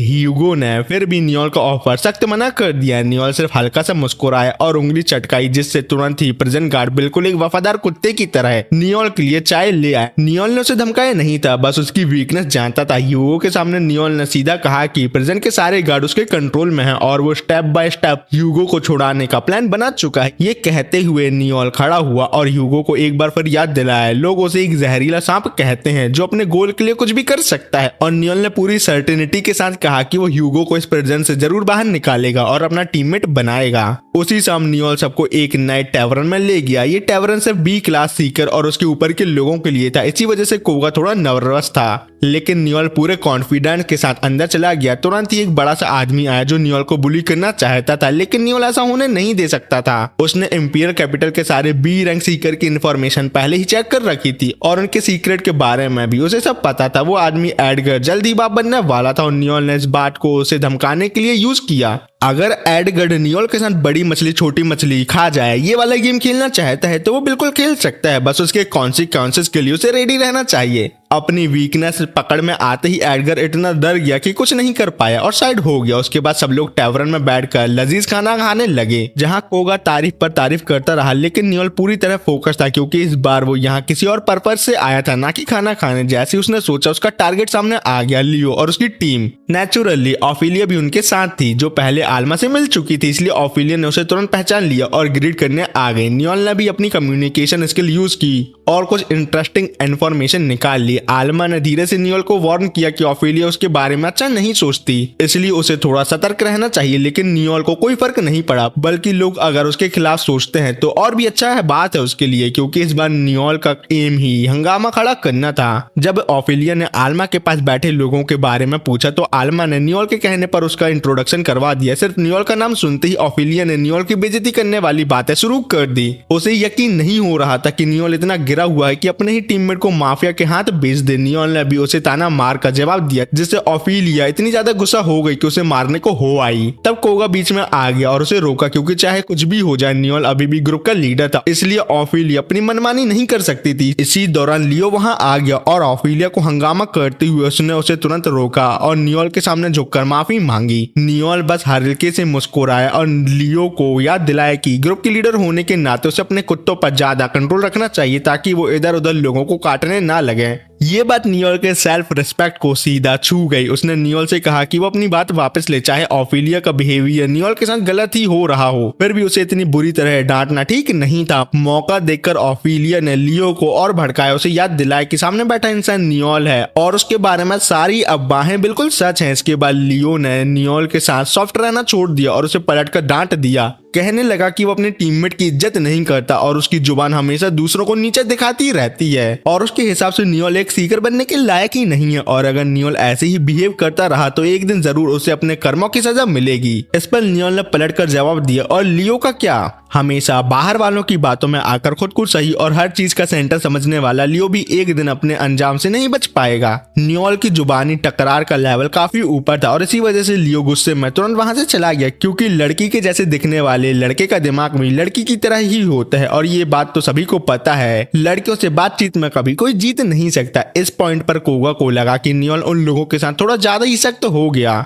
तब नियोल ने कोगा और आल्मा को अपना पूरा प्लान बता दिया। ये सुनते ही दोनों जोर से चिल्ला उठे कि नियोल इतना गंदा गेम खेल रहा है, लेकिन नियोल को ऐसा बिल्कुल नहीं लगा। उसके लिए सीकर की दुनिया में सिर्फ दो ही लोग होते हैं, शिकार और शिकारी, और हमेशा ताकतवर को शिकार करने का मौका मिल जाए ऐसा भी जरूरी नहीं है। नियोल ने एक शैतानी मुस्कान दिखाई। उसका टारगेट लियो की टीम थी। उसे सीडी के रूप में यूज करके वो ऊपर तक पहुंचना चाहता है और कुछ नहीं। इसी दौरान हैरोल्ड अपने रूम में मैरियन से मिल रहा था। मैरियन पैर पर पैर रखकर बैठी थी, जिसे देखकर हैरोल्ड ने उसे टोक दिया कि लड़कियों के जैसे बैठो।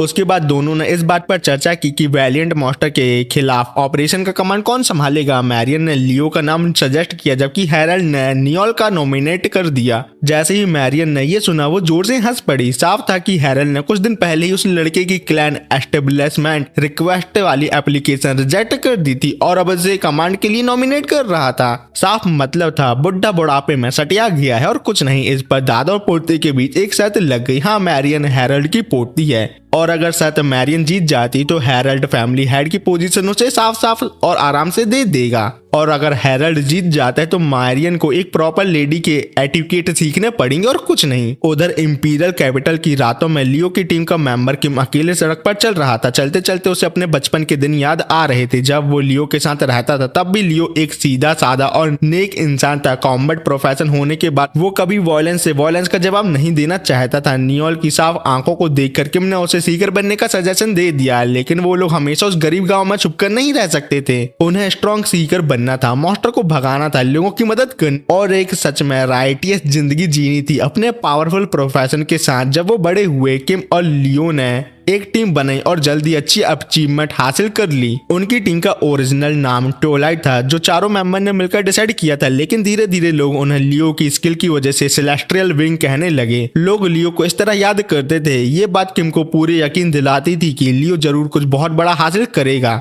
प्रेजेंट में लौटकर किम और लियो एक टैवरन में बैठे थे। पहले लियो का अचानक गुस्सा हो जाना किम को अजीब लगा, क्योंकि ये पहली बात था जब लियो अपने इमोशन कंट्रोल नहीं कर पाया था। किम ने तुरंत लियो के कंधे पर हाथ रखा और उसे हिम्मत दी, फिर एक लेटर आगे बढ़ाया। ये लेटर सीकर एसोसिएशन का था, जिसमें रियल स्ट्रेंथ वाली टीम को जल्दी से क्लैन एस्टैब्लिश करने की याद दिलाई गई थी। ऐसे ही लेटर और नियोल की टीम के बाकी मेंबर को भी मिल चुके थे। काफी टाइम से वो क्लैन एस्टैब्लिश करने को डिले कर रहे थे, लेकिन अब आगे बढ़ने का वक्त आ चुका था। नेचुरली सारे टीममेट लियो के फैसले के साथ थे। अगले ही सुबह किम और लियो हैरोल्ड से मिलने गए, गिल्ड एस्टैब्लिश करने की रिक्वेस्ट लेकर। हैरोल्ड ने तुरंत मना कर दिया और उन्हें आने वाले एक साल में होने वाले वैलिएंट इवेंट के बारे में बताया, जहां बहुत ही खतरनाक मॉन्स्टर आने वाला था। जहां तक उस लेटर की बात थी वो हैरोल्ड ने भेजा ही नहीं था। ये सुनकर किम काफी गुस्सा हो गया और सोचने लगा आखिरकार कौन उनके साथ ऐसा घटिया मजाक कर सकता है। इसी तरह इंटरव्यू खत्म हो गया। हैरोल्ड ने किम और लियो को वापस भेज दिया, लेकिन लियो इतनी आसानी से हार मानने वालों में से नहीं था। उसने सर झुकाया और हैरोल्ड से भीख मांगते हुए कहा, हमें भी एक मौका देखे तो देखो। हैरोल्ड ने गहरी सांस ली और आखिरकार प्रपोजल मान लिया। उसने लियो की टीम को एक मिशन असाइन किया। सीकर एसोसिएशन के मुताबिक उन्हें एक लेवल 8 मॉन्स्टर को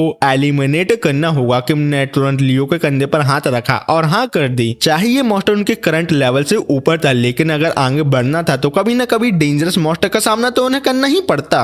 ये टेस्ट सिर्फ लियो की टीम के लिए ही नहीं था, एक और टीम भी थी जिनकी क्लैन एस्टैब्लिश एस्टेब्लिश रिक्वेस्ट पहले दिन रिजेक्ट हो चुकी थी और उसका लीडर भी लियो की तरह भीख मांग चुका था। इसलिए एसोसिएशन ने डिसाइड किया था कि ये एक जॉइंट टेस्ट होगा। जो टीम उस मॉन्स्टर को एलिमिनेट करेगी उन्हें तुरंत क्लैन बनाने की परमिशन मिल जाएगी। ये कहते हुए हेरल्ड ने नियोल को अंदर बुलाया। नियोल ने सिर्फ मुस्कुराते हुए किम और लियो को ग्रीट किया, जबकि लियो उसे देखकर शॉक में अपनी आंखें फैलाए रह गया और कुछ नहीं कर पाया। इस मिशन में जिस मॉन्स्टर को उन्हें मारना था वो डेंटेलियन मॉन्स्टर था। हेरल्ड ने एक बार फिर सबसे पूछा, क्या वो जानते हैं ये किस टाइप का मॉन्स्टर है? नियोल इस मॉन्स्टर को बहुत अच्छी तरह से जानता था। इसके पास एक तीसरी आंख होती है जिसके थ्रू ये इंसानों के दिमाग पढ़ सकता है। इसकी शक्ल बंदर जैसी थी, लेकिन इसका स्वभाव बहुत धोखेबाज और ये बहुत ही ज्यादा निर्दयी था, बिल्कुल तुम लोगों की एक्स की तरह। पास्ट में कई सीकर जो इसे मारने में फेल हुए थे उन्हें इसने बहुत बुरी तरह टॉर्चर करके मारा था। इतना बताना इस मॉन्स्टर के बारे में काफी था। इसके बाद नियोल ने टेस्ट के लिए कुछ मैंडेटरी कंडीशन कंफर्म करनी चाहिए। हेरोल्ड के सामने उसने कुछ दिन पहले हुई उस घटना का जिक्र किया जब लियो के ग्रुप की मेंबर ऑफिलिया ने लगभग उस पर हमला कर दिया था। इसलिए नियोल ने हेरोल्ड से एक एक्स्ट्रा कंडीशन ऐड करने को कहा। टेस्ट से पहले किसी भी टीम को एक दूसरे को ऑब्स्ट्रक्ट करना मना होगा, मतलब एक दूसरे के लिए परेशानी खड़ी नहीं करना है। और जब टेस्ट शुरू होगा तब हर टीम के सारे मेंबर मौजूद होने चाहिए। ये कंडीशन ज्यादा बड़ी नहीं थी, इसलिए हेरोल्ड ने तुरंत मान ली। लेकिन क्योंकि ये एक स्पेशल केस था जहां इंपीरियल कैपिटल ने दोनों टीम के लिए एक्सेप्शन दिया था, इसलिए जो भी पार्टी मिशन फेल करती उन्हें पनिशमेंट मिलेगी, जो है उन्हें तुरंत अपनी टीम डिसबैंड करनी होगी। नियोल ने बिना किसी हिचकिचाहट के तुरंत कॉन्ट्रैक्ट साइन कर दिया। लियोल और किम थोड़े हेजिटेट थे, लेकिन आखिरकार उन्होंने भी एग्री कर लिया। टेस्ट 3 दिन बाद दोपहर को शुरू होना था। जाने से पहले लियो ने नियोल के साथ सुलह करनी चाहिए, इसलिए उसने ऑफिलिया की तरफ से एक बार फिर से नियोल से माफी मांगी। टेस्ट के बारे में लियो अपनी टीम की ताकत को लेकर काफी कॉन्फिडेंट था। वो नियोल की टीम से काफी स्ट्रांग थे, लेकिन नियोल के साथ थोड़ी इंटरेक्शन के बाद लियो को एहसास हो गया था कि नियोल कॉमन सेंस को भी बदलने की एबिलिटी रखता है, इसलिए उस टेस्ट में नियोल को हल्के में नहीं लेगा। नियोल ने भी खुशी खुशी हाथ मिलाया और सुलह कर ली। फिर उसने लियो को बताया कि उसने अभी अभी प्रोफेशन अपना अपग्रेड करके स्ट्रेटेजिस्ट बना लिया है।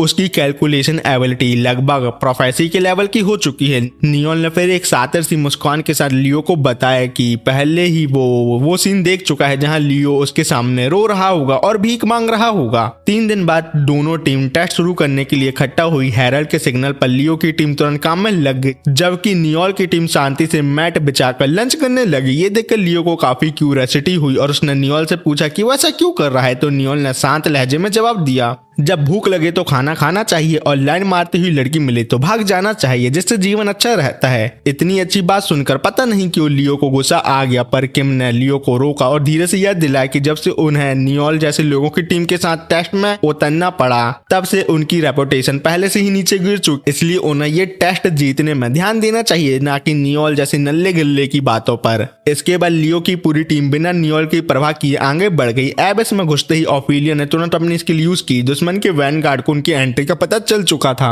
उसने अंदाजा लगाया कि सिर्फ 5 मिनट में वो यहाँ पहुंच जाएंगे। वॉल जानता था कि ये बात बताने का सही वक्त नहीं था, लेकिन फिर भी उसने सबको याद दिलाया कि कल नियोल उससे मिलने आया था और उसे लियो को बिट्रे मतलब धोखा देने को कहा था। जैसे ही उसने ये बात बोली ऑफिलिया ने भी कहा कि उसे भी नियोल की तरफ से वही रिक्वेस्ट मिली थी और किम को भी यही बात नियोल ने बोली थी, लेकिन ऑब्वियसली सभी ने उसकी बात को हाँ बोलने से मना कर दिया था। सिर्फ लियो ही एक ऐसा था जिसे नियोल ने पर्सनली अप्रोच नहीं किया था, पर लियो जितना ज्यादा इस बारे में सोचता उतना ही वो कंफ्यूज होता जा रहा था। तो किम ने उसके कंधे पर हाथ रखकर हिम्मत दी और कहा कि वो कभी लियो को बिट्रे नहीं करेगा। आगे देखते हैं क्या होता है। इससे लियो को थोड़ा सुकून मिला। जैसे ही उसने बात खत्म की वैनगार्ड मॉन्स्टर सामने आ गए। लियो ने तुरंत अपनी स्किल यूज करके सबको बचाने के लिए एक शील्ड बना दी। इसी बीच नियोल भी आराम से लंच एंजॉय कर रहा था। 3 दिन पहले जब लियो और किम जा चुके थे, हेरोल्ड ने नियोल से प्राइवेट बात की थी। उसने नियोल को लियो की टीम के साथ डर्टी प्रे करने की परमिशन दे दी थी, लेकिन एसोसिएशन का नाम यूज करके इनविटेशन लेटर भेजने की इजाजत नहीं दी थी। नॉर्मली इस बात पर नियोल को तुरंत पनिशमेंट मिल जाती, लेकिन इस बारे में सिर्फ हेरोल्ड और नियोल जानते थे,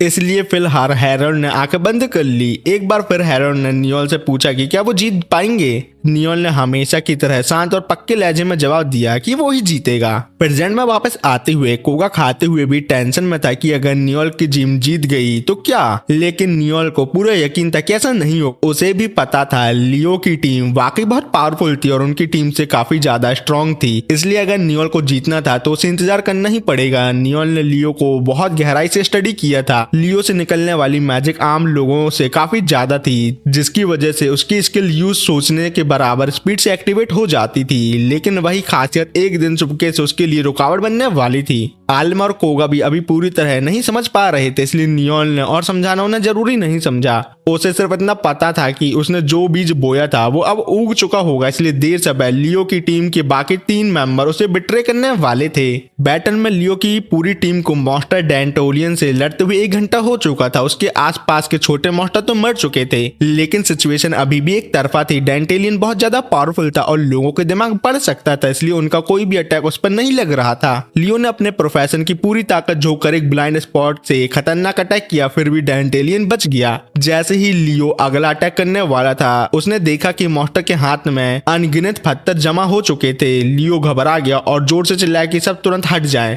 अगले ही पल डेंटोलियन ने ऊपर से पत्थरों की बारिश कर दी उसके ऊपर। एबिस के बाहर बैठा कोगा काफी परेशान था, लेकिन नियोल ने अभी तक कोई एक्शन का ऑर्डर नहीं दिया था। नियोल के लिए सिर्फ तभी इस बैटल में उतरना सही होता जब नियो की टीम अपनी सारी एबिलिटी खर्च कर चुकी होती। डेंटेलियन के अटैक के बाद सबसे पहले गिरने वाली ऑफिलिया थी, इसलिए वो लड़ने के काबिल नहीं रही थी। लियो ने जल्दी से एक पावर शील्ड बफ किया ताकि इस मॉन्स्टर को रोका जा सके और बाकी लोग ऑफिलिया को उठाकर वहां से निकल पाएं। डेंटेलियन का सामना करते हुए लियो जानता था कि उसके जीतने के चांसेस नहीं है, फिर भी उसे एक स्मोक स्क्रीन अटैक चलाया ताकि मॉन्स्टर अंधा हो जाए। उसके बाद वो तुरंत लोग के बनाए हुए सर्कल के अंदर भाग गया और छुप गया। लोग की हीलिंग मैजिक की वजह से ऑफिलिया की हालत थोड़ी बेहतर हो गई थी, लेकिन वो अभी भी फाइट करने के लायक नहीं थी।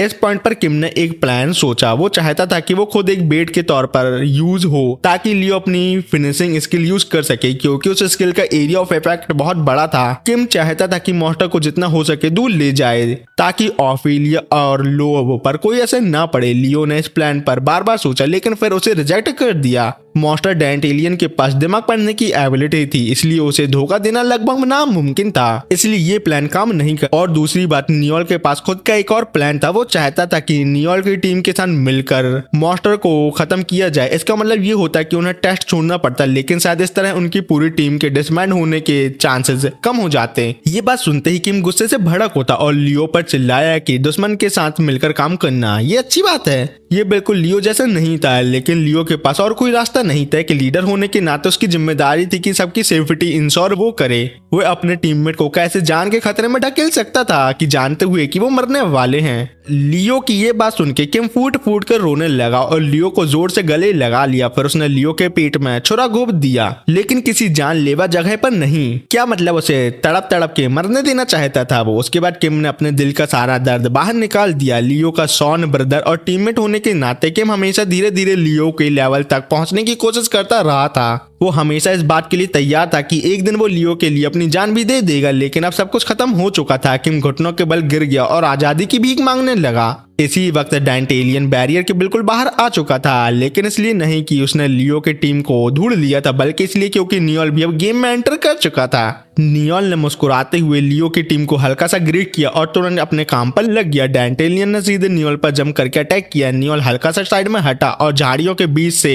कोगा तेज गति से निकलकर मॉन्स्टर पर टूट पड़ा। सिर्फ एक ही वार में मॉन्स्टर को महसूस हो गया कि कुछ गलत है। वो कोगा और नियोल के सोचने की स्पीड का साथ नहीं दे पा रहा था। ये सब कुछ नियोल ने पहले से ही प्लान कर रखा था। रैपिड कम्युनिकेशन स्किल की प्रैक्टिस की वजह से कोगा बिना सोचे समझे भी एक्शन ले सकता था, इतनी तेजी से कि मॉन्स्टर रिएक्ट करने का मौका ही नहीं पा रहा था। जब कोगा मॉन्स्टर के साथ क्लोज कॉम्बैट में लगा हुआ था, नियोल ने सीधा एक गोली मॉन्स्टर के सीने में दाग दी। क्योंकि डेंटेलियन थॉट रीड नहीं कर पा रहा था, वो डॉज भी नहीं कर पाया इस अटैक को। इसके बाद मॉन्स्टर को भयानक हेडेक होने लगा और नियोल अब एक स्ट्रेटेजिस्ट बन चुका था और उसकी कैलकुलेशन स्पीड मॉन्स्टर के माइंड रीडिंग से काफी ज्यादा तेज थी। ऊपर से नियोल एक ही वक्त में कई हाइपोथेटिकल ब्रांचेस बना रहा था। इतनी ज्यादा इंफॉर्मेशन डेंटेलियन के दिमाग पर भारी पड़ने लगी। इसी मौके का इंतजार करते हुए कोगा ने तुरंत मॉन्स्टर का एक हाथी काट दिया। नियोल ने लगातार उसके दिमाग में झूठी इंफॉर्मेशन भरता रहा, जिस वजह से डेंटेलियन दर्द से चीखने लगा और लड़ाई के बीच इंटरफेरेंस रोकने के लिए उसने माथे पर लगी अपनी तीसरी आंख खुद ही निकालकर नोच दी। लेकिन अपने नियोल भाई बस इसी पल का तो इंतजार कर रहे थे। उसने तुरंत अपनी कम्युनिकेशन स्किल यूज करके आलमा को एक ऑर्डर दिया। एबस के अंदर से ऑर्डर मिलते ही आलमा ने तुरंत रिएक्ट किया। उसने अपनी स्पिरिट को मैक्सिमम तक बफ किया और सीधा मॉन्स्टर की तरफ दौड़ पड़ी। मॉन्स्टर ने आलमा को डिटेक्ट कर लिया और उसे मारने के लिए अपना हाथ घुमाया, पर इसी पल आलमा ने अपनी एक स्किल एक्टिवेट कर दी, जिसके कारण डेंटेलियन का अटैक उसके शरीर के बीच से निकल गया। ये एक स्पेशल स्किल थी जो आलमा को असैसिन बनने के बाद लेवल अप पर मिली थी, जिसमें हर 24 घंटे में एक बार आलमा अपने आप को एक स्पिरिट में बदल सकती थी, जिस वजह से उस पर कोई भी फिजिकल अटैक काम नहीं करता। मॉन्स्टर के बैलेंस होने का इंतजार करते ही आलमा ने वार किया और सीधा उसके सीने के बीच में छेद कर दिया, जिस वजह से मॉन्स्टर वहीं गिर पड़ा और उसके साथ एबस भी गायब हो गया और टेस्ट भी यहाँ ही खत्म हो गया। इसी वक्त किम घिसटते हुए नियोल के पास आ गया। अब जब कुछ सब खत्म हो चुका था तो नियोल ने भी सोचा, इनका मैंने इतना हुतिया बनाया है तो क्यों ना इन्हें सच बता ही दूं, और बताया कि लियो की टीम के सारे एक्शन मैंने पहले से ही कैलकुलेट कर रखे थे, चाहे क्लैन एस्टेब्लिश करने की फेक इनविटेशन भेजना हो या इस डेंटेलियन मॉन्स्टर को चूज करना, हर चीज नियोल की टीम को शुरू से ही एडवांटेज देने के लिए थी। गुस्से में किम ने नियोल का कॉलर पकड़ लिया, लेकिन नियोल जरा भी नहीं हिला क्योंकि शुरू से ही उन लोगों की असली इच्छा आजादी थी। किम की पूरी टीम काफी ज्यादा स्ट्रांग थी, लेकिन सबसे आउटस्टैंडिंग जिसे जीनियस कहा जाता था वो सिर्फ लियो ही था, इसलिए लोग सिर्फ उसको ही हमेशा याद रखते थे,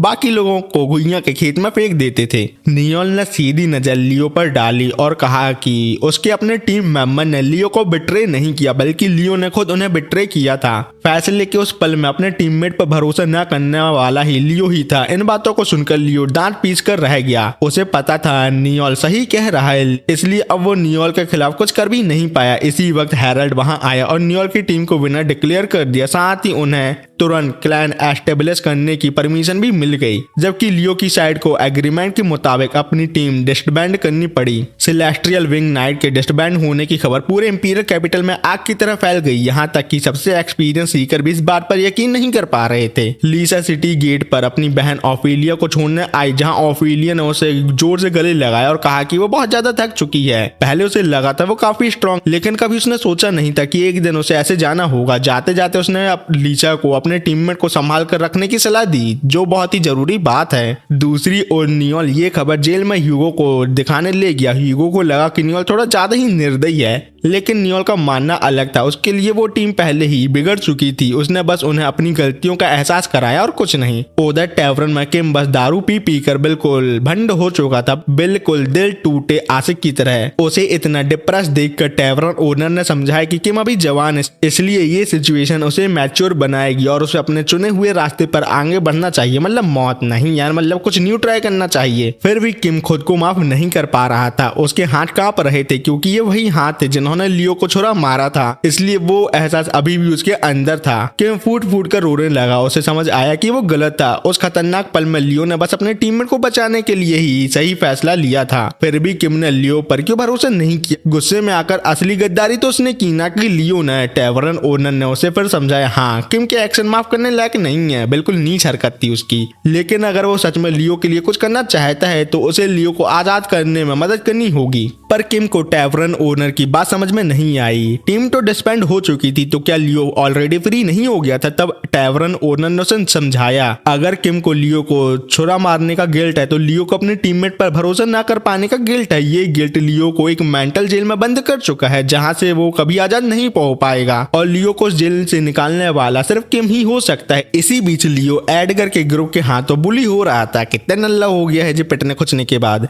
एडगर काफी टाइम से इस मौके का इंतजार कर रहा था, क्योंकि उसे लियो जैसे फेक लोगों से सबसे ज्यादा नफरत थी। जब सब लोग लियो की तारीफ करते थे तो बाकी लोग उसे नल्ला नकारा कहते थे, और आज उसे बदला लेने का मौका मिल गया है। एडगर ने लियो को दीवार से चिपका दिया और लियो ने बिल्कुल भी रेजिस्टेंस नहीं दिखाया। तभी अचानक नियोल अपनी टीम के साथ वहां आ गया और एडगर के चेलों को बुरी तरह पीटना शुरू कर दिया। नियोल ने एडगर को पूरी तरह डांटा, जिससे एडगर गुस्से से भर गया, लेकिन जब उसने अपने चेलों को अटैक करने का ऑर्डर दिया तो वो सब डर के मारे भाग गए और एडगर अकेला ही रह गया। नियोल ने तुरंत एडगर की नाक काट दी और उसे मे फेल शूर्पणखा बना दिया, फिर उसके बाल पकड़कर धमकाया। इस बार वो उसे छोड़ रहा था, लेकिन अगर अगला मौका आया तो सिर्फ एडगर ही नहीं, उसके बीबी और बच्चे भी नियोल के गुस्से का शिकार होंगे, याद रखना एडगर की फाड़ने के बाद नियोल सीधा अपने असली काम पर आया। उसने लियो को अपने क्लैन ज्वाइन करने का ऑफर दिया, जहां डिप्टी लीडर की पोजीशन उसके लिए प्रिजर्व थी, लेकिन लियो ने मना कर दिया क्योंकि उसके दिल में नियोल के लिए गहरी नफरत भरी हुई थी। अगर नियोल ना होता तो उसकी टीम अभी डिसबैंड नहीं हुई होती।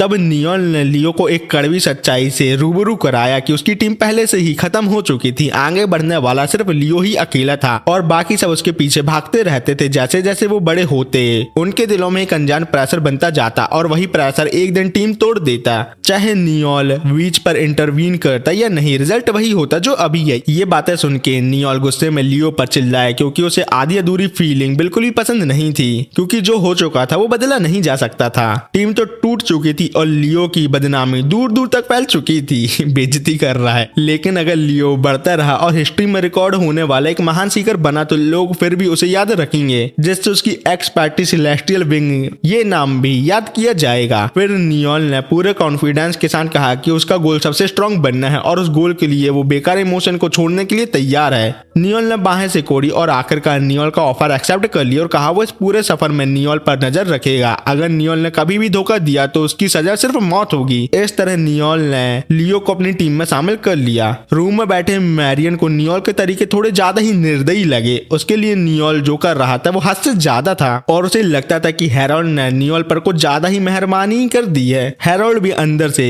वैसा ही महसूस कर रहा था जैसा मैरियन कर रही है, लेकिन उसने मैरियन से वादा किया कि आगे से ऐसा दोबारा नहीं होगा। नियोल ने लियो को अपनी टीम में रिक्रूट करके अपने क्लैन को एक स्ट्रॉन्ग स्टेप आगे बढ़ा दिया है। लेकिन अब असली कहानी शुरू हुई थी। नियोल का क्लैन जिंदा रहेगा या नहीं ये अगला टेस्ट पर डिपेंड करता है। हेरोल्ड ने नियोल के क्लैन को एक नया मिशन दिया, सेलेस्टियल जॉर्ज में लेवल 9 मॉन्स्टर को एक्सट्रीमिनेट करना। ये मॉन्स्टर था ग्राम, जो ड्रैगन किंग और डेथ स्पिरिट का रूलर कहलाता है। जब लोगों ने लियो को नियोल की टीम के साथ चलते देखा तो उसे गद्दार कहकर बदनाम करना शुरू कर दिया। तब नियोल ने शांत सुर में लियो को याद दिलाया कि इन बातों पर ज्यादा ध्यान ना दे, इन लोगों को कचड़े में जाने दे। नाम के साथ गद्दार कहलाना बिना पहचान के जीने से तो बेहतर है। इसी वक्त किम वहां आ गया और नियोल को गाली देने लगा और उसे अपनी टीम को तोड़ने का जिम्मेदार ठहराने लगा। तो लियो ने आगे बढ़कर किम को रोक दिया क्योंकि अब वो नियो का आदमी था और अगर किम ने नियोल को हाथ भी लगाया तो उससे पहले किम को लियो को हराना पड़ेगा। दोनों एक दूसरे पर झपट पड़े और बिना किसी शक के लियो जीत गया क्योंकि वो पहले से ही ताकतवर था। पर हारने के बाद किम जमीन पर गिरकर फूट फूट कर रोने लगा क्योंकि ये किम का जवाब था। अब वो लियो के रास्ते में रुकावट नहीं बनेगा बल्कि बस उसके चुने हुए रास्ते पर कामयाबी की दुआ करेगा। उसी शाम नियोल सबको क्लैन हाउस ले गया। उसने इस घर को खरीदने में लगभग 20 मिलियन डोंग खर्च किए थे। घर बहुत बड़ा था लेकिन सस्ता था, जिसका एक कारण था जो लियो ने तुरंत पहचान लिया कि ये जगह पहले एग्जीक्यूशन ग्राउंड थी, मतलब यहाँ से लोगों को भगवान के पास भेजा जाता था। नियोल ने भी बताया कि हाँ, इसी वजह से यहाँ कुछ अनक्लियर चीज हो सकती है जैसे भूत, लेकिन कोई दिक्कत की बात नहीं है क्योंकि तभी नियोल ने एक स्किल बुक निकाली जो डेथ स्पिरिट को प्यूरिफाई करने की टेक्निक सिखाती थी। इसलिए जो भी स्पिरिट उन लोगों को छूने की कोशिश करेगी उसे तुरंत नियोल यहाँ से रवाना कर देगा। फिर नियोल ने हर मेंबर को एक सांप के शेप का नेकलेस दिया। ये उनके गिल्ड का सिंबल होगा और क्लैन का नाम रखा गया ब्लू विंग स्नेक। अगला टेस्ट शुरू हुआ। लेवल 9 मॉन्स्टर ग्राम के सामने आते ही उसने अनगिनत अनडेड बुला लिए जो सब पर टूट पड़े। नियोल और उसकी टीम ने पूरी कोशिश की लेकिन वो सिर्फ उसके मेनियंस को ही हरा पाए। जब तक वो ग्राम तक पहुंचते सब लोग बिल्कुल थक चुके थे। मजबूरन उन्हें एक गुफा में भागकर छुपना पड़ा। इस वक्त सबकी फाइटिंग एबिलिटी खत्म हो चुकी थी। लियो का हाथ तलवार पर था लेकिन लगातार कांप रहा था।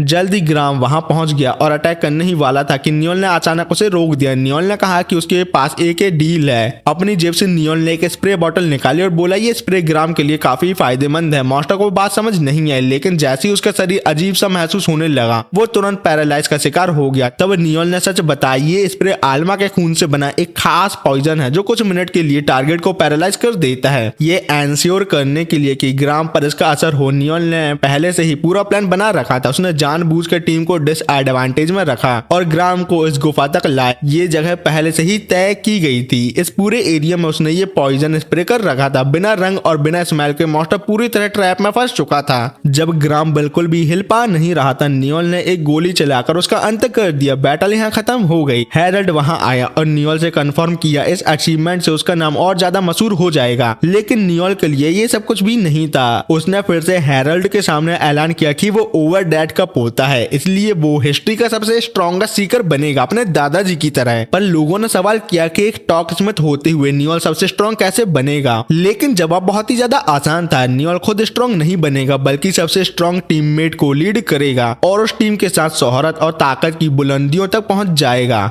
और यहाँ ही ये एनीमे खत्म होता है। इसका कोई भी नेक्स्ट सीजन नहीं है, तो मैं नेक्स्ट पार्ट नहीं बना सकता और आपको देखना भी नहीं है। तो ठीक है, वीडियो को लाइक, चैनल को सब्सक्राइब और वीडियो को हाइप करना नहीं भूलना। फिर मिलते हैं किसी ऑन गोइंग एनीमे में, वो भी बहुत जल्द।